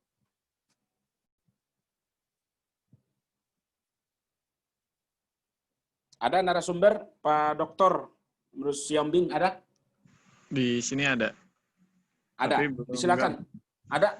Di unmute, Pak Dr. Emrys. Kalau begitu, coba dikonfirmasi dulu atau kita lanjut dulu dengan... Sudah. Oke, siap. Berarti belum di-unmute aja. Silakan Pak Dokter, silakan. Baik, saya menyimak dari teman-teman narasumber semua, mulai dari Prof kita sampai Titi Anggraini. Saya melihat bahwa apakah tepat konsep penumpang gelap yang kita pakai? Karena kalau penumpang gelap itu kan adalah mereka penumpang yang tidak bayar, gratisan gitu ya. Dalam politik saya mengatakan tidak ada yang gratisan gitu ya. Sehingga lebih pas kita pakai mungkin konsepnya adalah politik gelap atau politik hitam, gitu ya. Karena para politician kita ini, para aktor kita, orang-orang cerdas ini semua ini. Nggak mungkin diberikan penumpang gelap dalam pengertian dia ikut gratisan, tapi begitu menang dia menikmati, gitu ya. Jabatan apa gitu, staf ahli, tenaga ahli, dan sebagainya. Pasti mereka memberikan kontribusi kepada proses kemenangan daripada paslon tersebut, sehingga lebih tepat kita pakai mungkin pengikut gelap, gitu ya, pengikut gelap, bukan penumpang, gitu ya. Siap. Dan maka muncullah konsep yang seperti kata Pak Jerry tadi, yaitu penunggang gelap, gitu ya. Jadi oleh karena itu saya konsepkan dari penjelasan tadi semua mungkin lebih pas kita pakai politik hitam atau politik gelap. Nah, teman-teman, saya mengatakan bahwa kalau kita ambil suatu rentang garis, gitu ya, dari kiri ke kanan, kalau misalnya paslon itu ada di belakangnya adalah pengikut gelap atau saya sebut sebagai politik hitam ada di belakangnya, sekelompok politik hitam, maka kalau kita lihat rentangnya itu, saya pikir orang yang didukung oleh politik gelap ini, saya pikir akan terlihat dari pesan-pesan komunikasi yang dilontarkan oleh para pihak, termasuk oleh para kandidat, atau termasuk para pihak yang menguntungkan paslon tersebut. Karena kenapa saya mengatakan itu bisa kita identifikasi dari sudut komunikasi politik, bahwa pesan komunikasi politik yang dilontarkan oleh para aktor politik, apakah itu dilontarkan oleh paslon atau para pengikut gelap atau para ada di belakangnya, itu tidak lepas daripada posisi politik, tidak lepas daripada apa yang dia inginkan. Oleh karena itulah saya melihat bahwa kalau saya ingin mengidentifikasi politik gelap ini yang kita sebut tadi penumpang gelap yang masih sangat terlalu sederhana, maka bisa kita lihat pesan-pesan komunikasinya. Misalnya identitas sempit, itu menurut saya politik gelap, gitu ya. Baru eksklusivitas atas dasar suku dan agama misalnya. Karena di daerah tersebut bisa saja agama atau suku tertentu menjadi mayoritas. Nah, itu dieksploitasi. Nah, ketika suku atau agama tertentu yang mayoritas di daerah itu menjadi dieksploitasi, menurut saya itu termasuk adalah politik gelap. Kenapa? Karena Pancasila kita sudah mengatakan pluralis atau Bhinneka Tunggal Ika, sehingga tidak boleh lagi kita memperbincangkan persoalan mayoritas dan minoritas dalam suatu kancah atau katakanlah suatu kegiatan demokrasi kita. Kenapa? Karena Undang-Undang Dasar 45 mengatakan bahwa setiap warga negara, bukan setiap mayoritas atas dasar suku, bukan mayoritas atas dasar agama. Jadi oleh karena itu saya orang komunikasi dari segi katakanlah semiotika, saya bisa melihat pesan-pesan yang dilontarkan tersebut yang tidak sesuai dengan Pancasila, menurut saya itu adalah politik gelap, gitu ya. Karena Pancasila sudah membuat kita adalah negara kesatuan, negara Republik Indonesia, di mana tidak ada perbedaan satu dengan yang lain, dimanapun kita tinggal. Jadi jangan misalnya karena mayoritas, maka muncullah istilah-istilah yang dipakai putra daerah dan lain-lain sebagainya.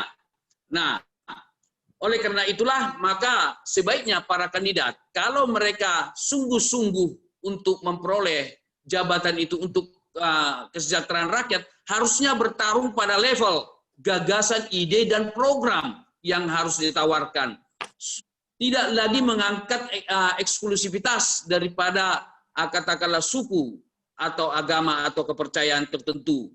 Itu karena itu sudah selesai dengan Pancasila kita, yaitu Bhinneka Tunggal Ika atau pluralis. Saya tidak terbayang oleh saya misalnya, saudara moderator, bisa menjadi gubernur di Sumatera Barat. Kan menarik, pluralis kan? Seperti itu. Saya tidak tahu moderator kita dari mana asalnya, mohon maaf. Dari Ambon. Nah, oleh karena itulah maka sebaiknya kita fokus kepada program yang akan ditawarkan kepada masyarakat.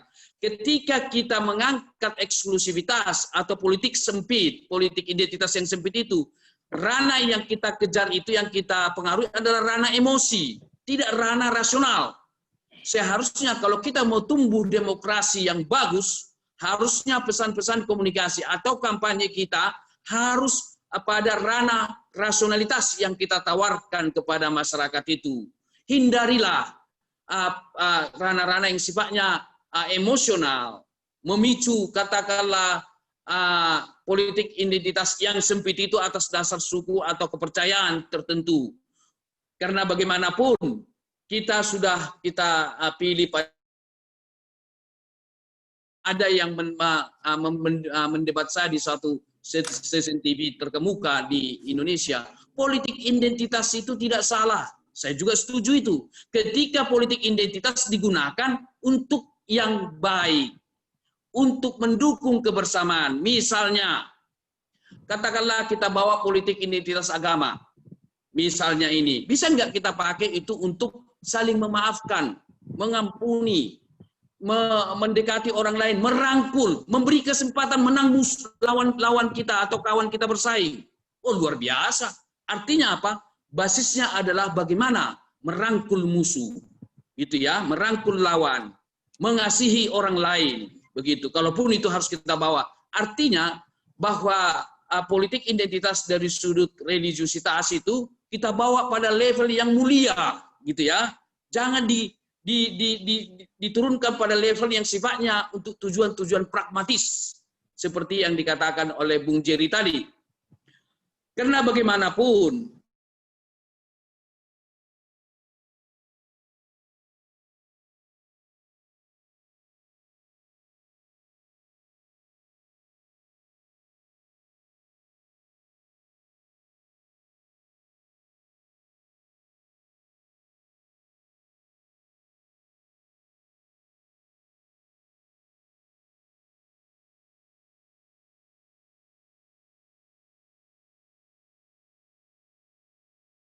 gelap nanti di pilkada yang akan datang, sudah selesaikan itu semua kampanye-kampanye itu berbasis kepada Undang-Undang Dasar atau Konstitusi kita dan Pancasila kita, sehingga itu akan jauh lebih baik untuk kita gunakan.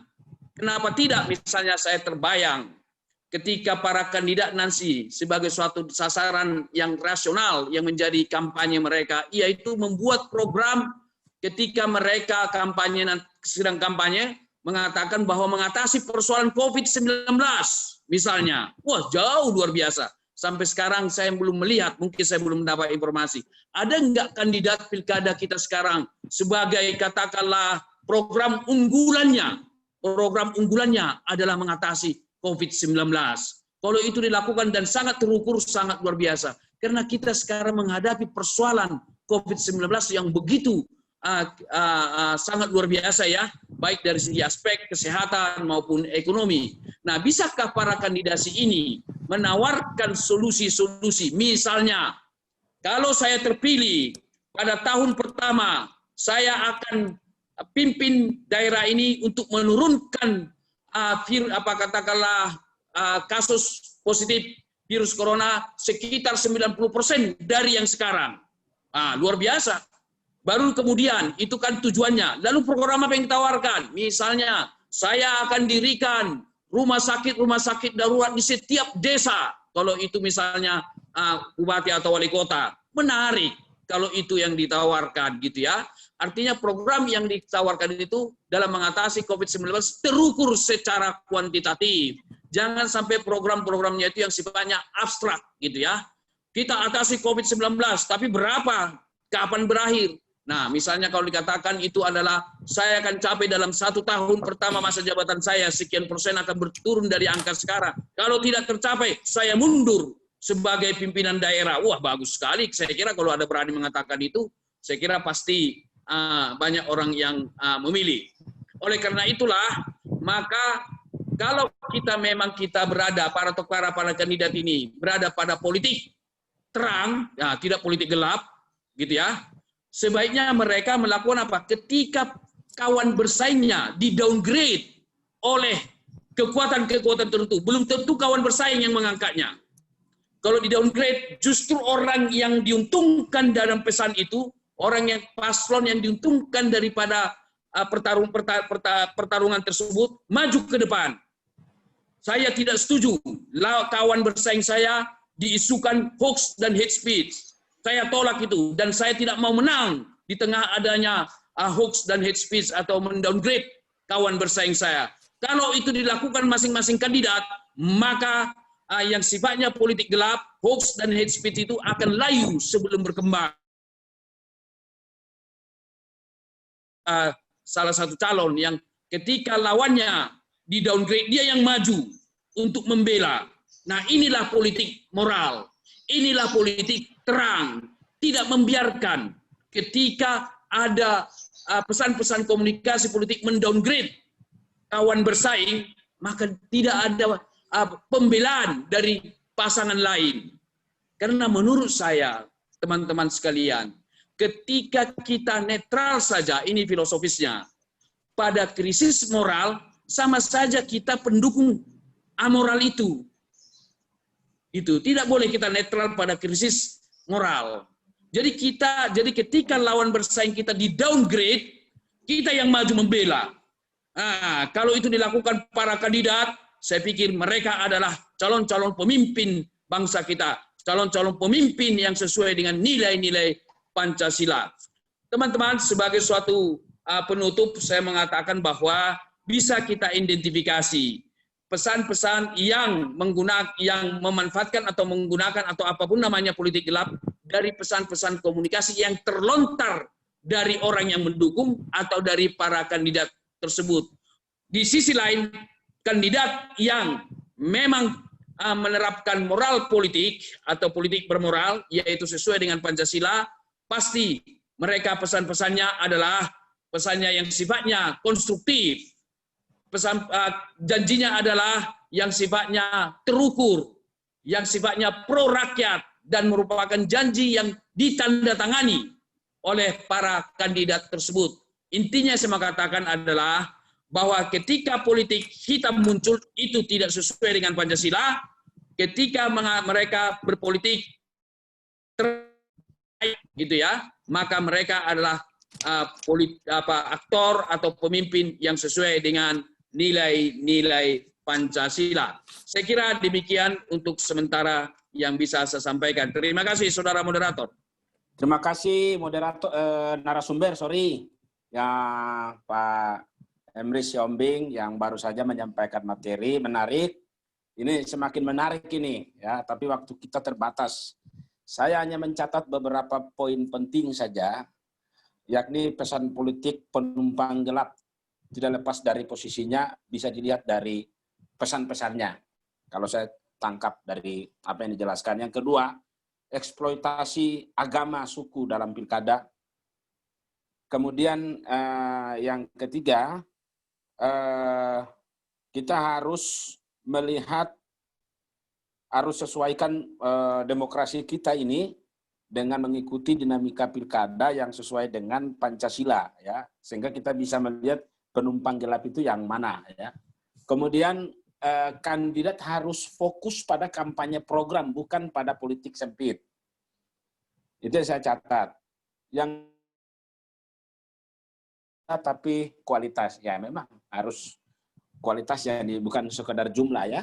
Kemudian ada harapan bagi calon kepala daerah untuk kampanye program bagaimana mengatasi COVID-19 yang hari ini menjadi persoalan besar di tengah-tengah bangsa kita, dan bukan saja bangsa kita tapi di seluruh dunia. Yang terakhir, bisa kita identifikasi penumpang gelap dengan cara kita mengikuti pesan-pesan politik yang disampaikan di dalam setiap kampanye-kampanye yang berlangsung dalam pilkada, bupati, wali kota, dan gubernur. Baik, itu poin-poin yang saya tangkap, saya catat. Kita lanjut dengan narasumber yang berikutnya. Mohon maaf kalau narasumber yang lain belum sempat, saya ini ada di sini Pak Ken Setiawan, ex-radikalis NII. Silakan kalau ada. Belum bisa bergabung, Bang. Belum bisa bergabung. Bang Pangsri dulu. Oke. Saya persilakan Bang Sri untuk menyampaikan materinya. Disilakan.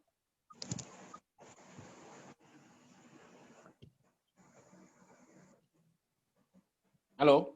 Halo, siapa Bang? Ya, mau Pak Pangi Sarwi ya? Sarwi, ya betul. Ya, Pak Ipang aja. Susah namanya. Maaf, Bang. Ipang aja Ipang ya. Biasanya di Pangi Sarwi Caniago itu memang nama orang Minang ya, begitu banyak nama-nama kebaratan kan. Oh iya. Wah, jelas. Mantap. Jadi Mas Ipang aja. Assalamualaikum warahmatullahi wabarakatuh. Salam sejahtera bagi kita semua. Yang amat saya hormati, terima kasih kepada Pak pengantar tadi, ada Pak Gus Solah ya, kemudian moderator Mas Freddy, kemudian senior abang saya Bang Dr. Jerry, kemudian Prof. J. Kristiadi, analis pengamat politik yang sudah luar biasa jam terbang dan pengalaman beliau memberikan pemikiran-pemikiran terhadap politik di Indonesia dan bernas pikiran-pikiran dan sumbangan untuk pembangunan politik di Indonesia. Kemudian Dr. Emrus Hombing, abang saya juga yang saya hormati. Kemudian ada Kesman Damanik, mantan Ketua GMNI, dan Ayu dari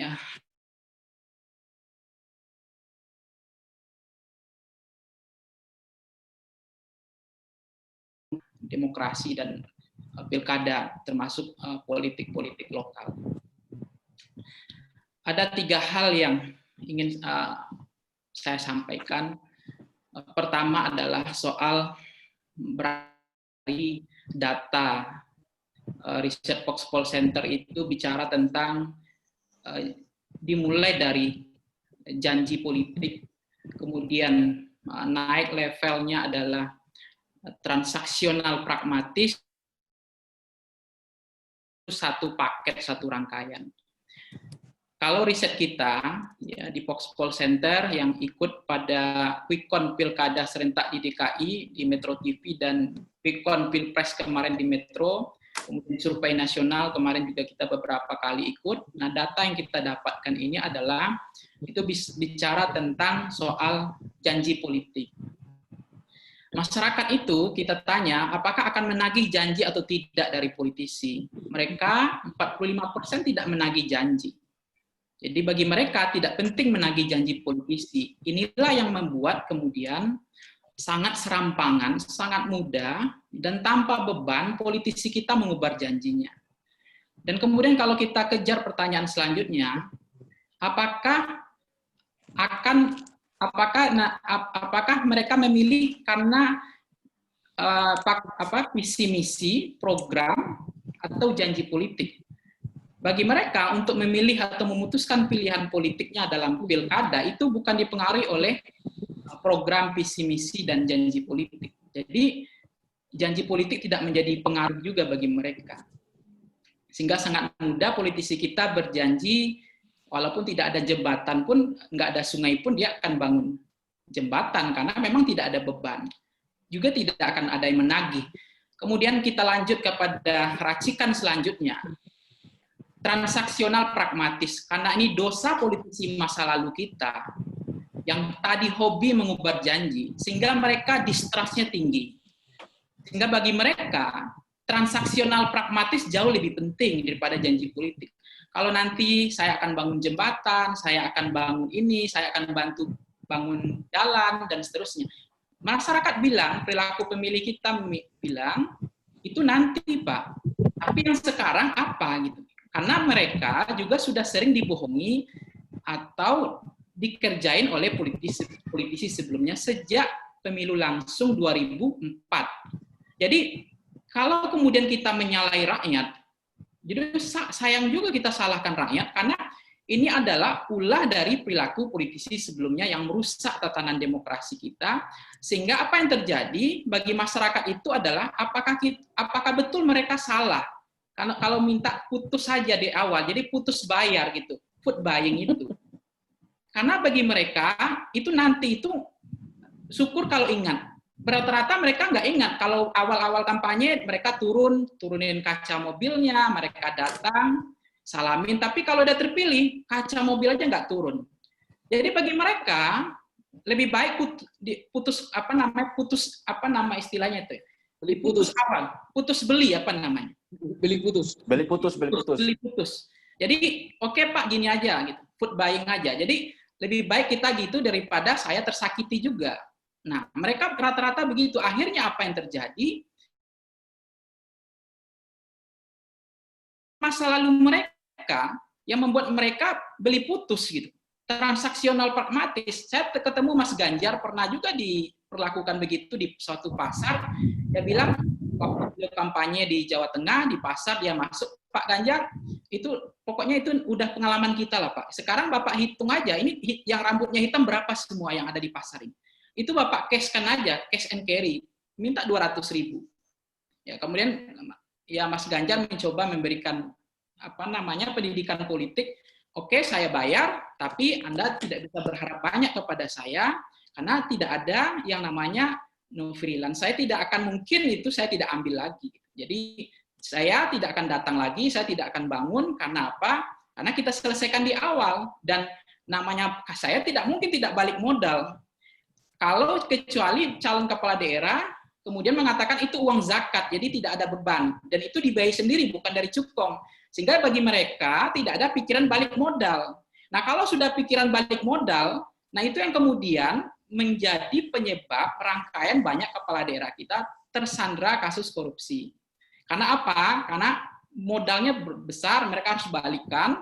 5 tahun jadi kepala daerah, nggak balik modal. Sehingga mereka mengambil jalan proses cepat tanpa tidak berpanjang-panjang. Jadi cepat, singkat, kaya gitu. Sehingga tersandra kasus korupsi.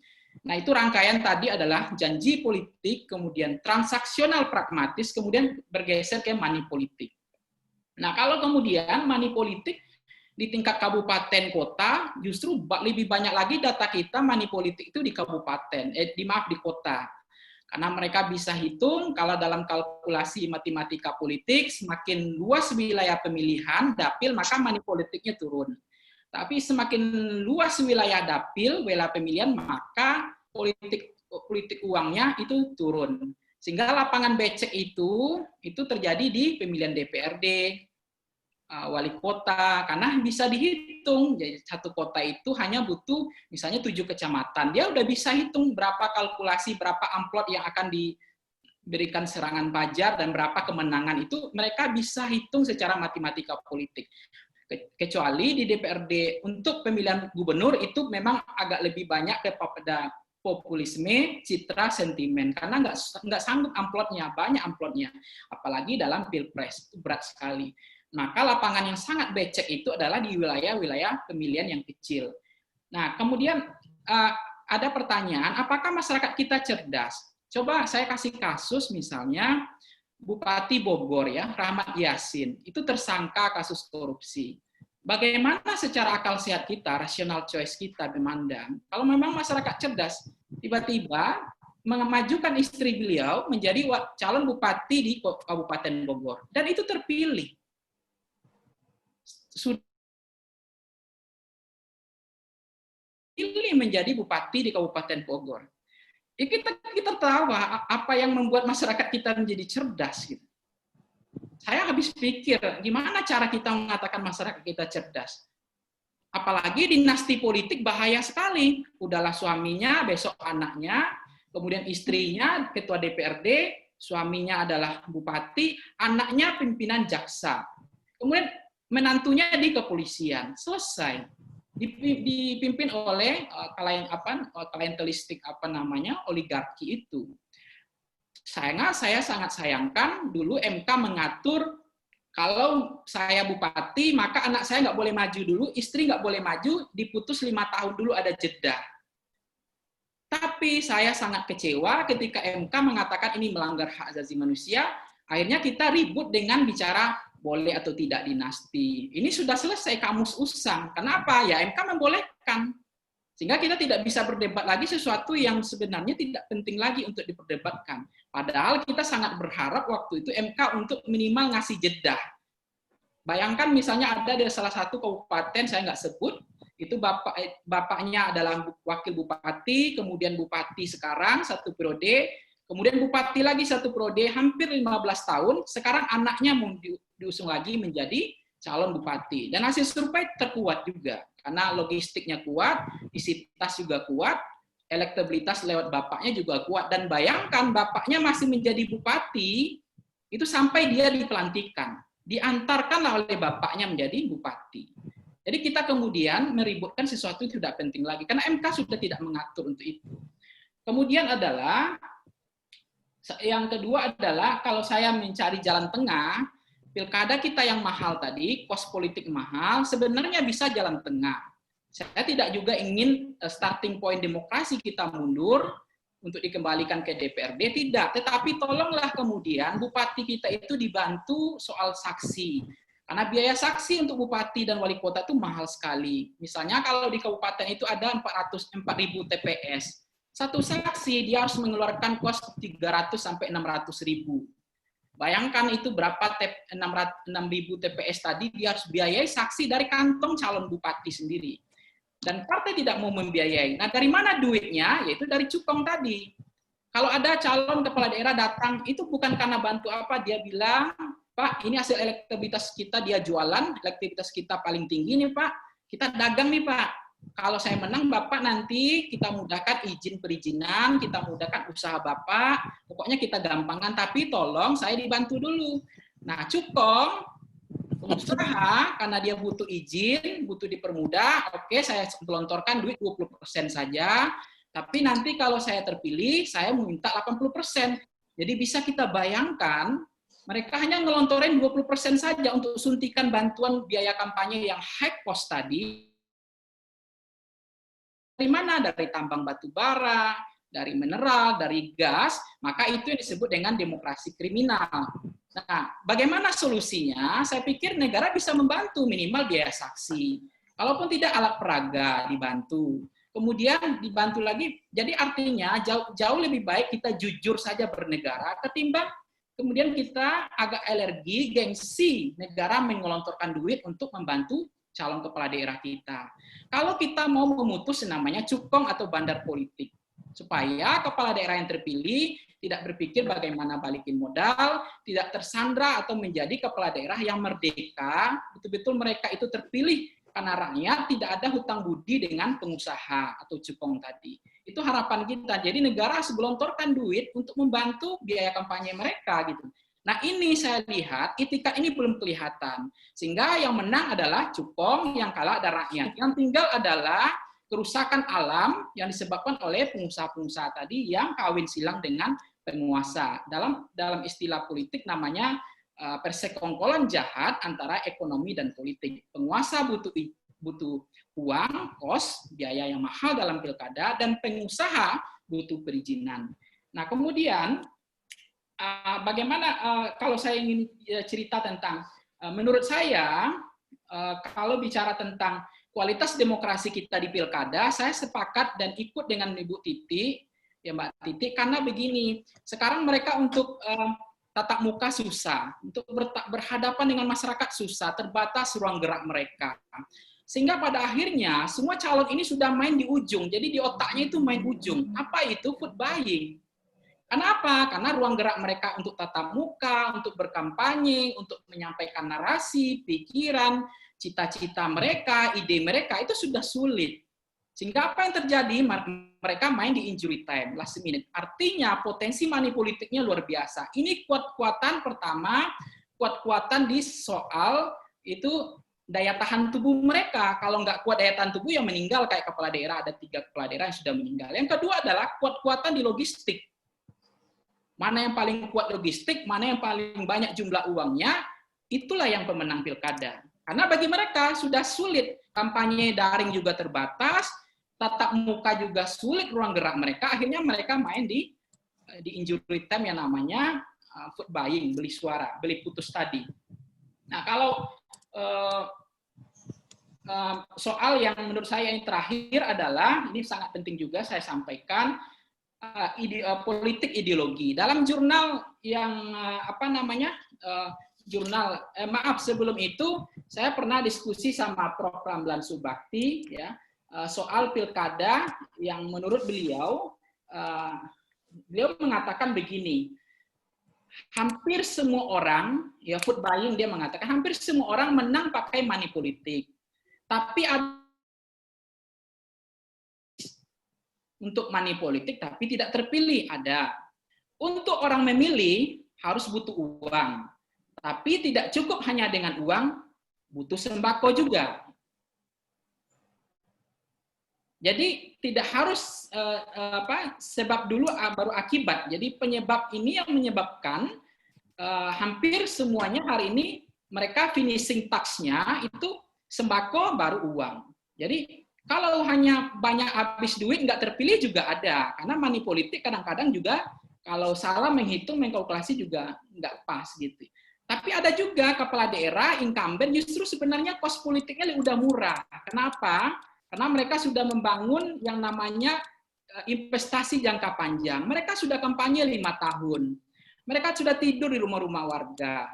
Mereka sudah berbuat tidak akan. Sebenarnya calon incumbent, kalau mereka masih money politik, berarti sebetulnya mereka nggak percaya diri. Mestinya incumbent itu bisa menekan biaya kos, tidak terlalu mahal. Karena apa? Karena mereka sudah memberikan bukti, bukan janji. Jadi itulah kelebihan incumbent sebenarnya. Tapi kadang-kadang incumbent pun karena approval ratingnya di bawah 70%, dia juga nggak percaya diri untuk menang, sehingga akhirnya mereka juga ikut-ikutan untuk money politik. Ditambah lagi di MK, kalau misalnya curang-curang sekalian, itu diizinkan oleh MK.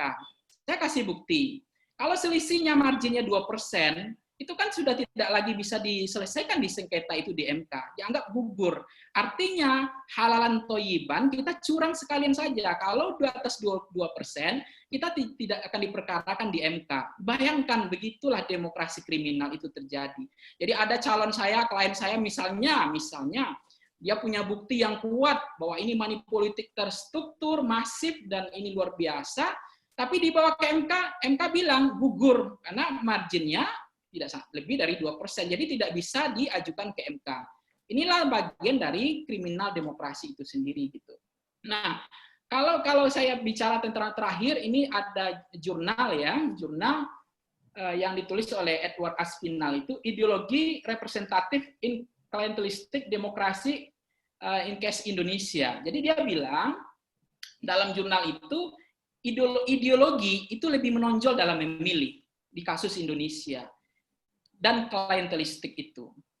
Ini yang kemudian di Sumatera Barat mengental dengan ideologinya sendiri, di NTT atau Manado juga mengental dengan ideologinya sendiri. Ini adalah realitas kausalitas gitu. Nah, itu yang kemudian menurut saya mereka mengental dengan ideologi masing-masing, belum siap orang Islam dipimpin oleh Kristen, dan Kristen sendiri atau agama Hindu atau Buddha juga nggak siap dipimpin oleh orang Islam. Contoh kasus di Bali, kan nggak ada juga orang Minang, orang Islam memimpin di Bali atau di NTT atau di Manado. Begitu juga di Sumbar. Nah, inilah siapa yang harus kita salahkan? Apakah masyarakat kita memang pemilih toleransinya itu belum kuat, karena mengental pada ideologi masing-masing, sehingga demokrasi kita adalah demokrasi yang prosedural, belum menuju demokrasi yang substansial. Jadi saya tidak menyalahkan agama apapun, begitulah kualitas pemilih kita, perilaku pemilih kita, voting behavior perilaku pemilih kita ya begitu, transaksional, pragmatis, putus di awal, bagaimana emosi kepada klientelistik dan ideologi itu kuat. Nah, saya nggak tahu sampai kapan akan selesai, tapi itulah fakta. Terima kasih. Assalamualaikum warahmatullahi wabarakatuh. Baik, terima kasih Mas Ipang ya, nama yang maunya dipanggil seperti itu. Mohon maaf nih, kita mengikuti apa yang menjadi keinginan.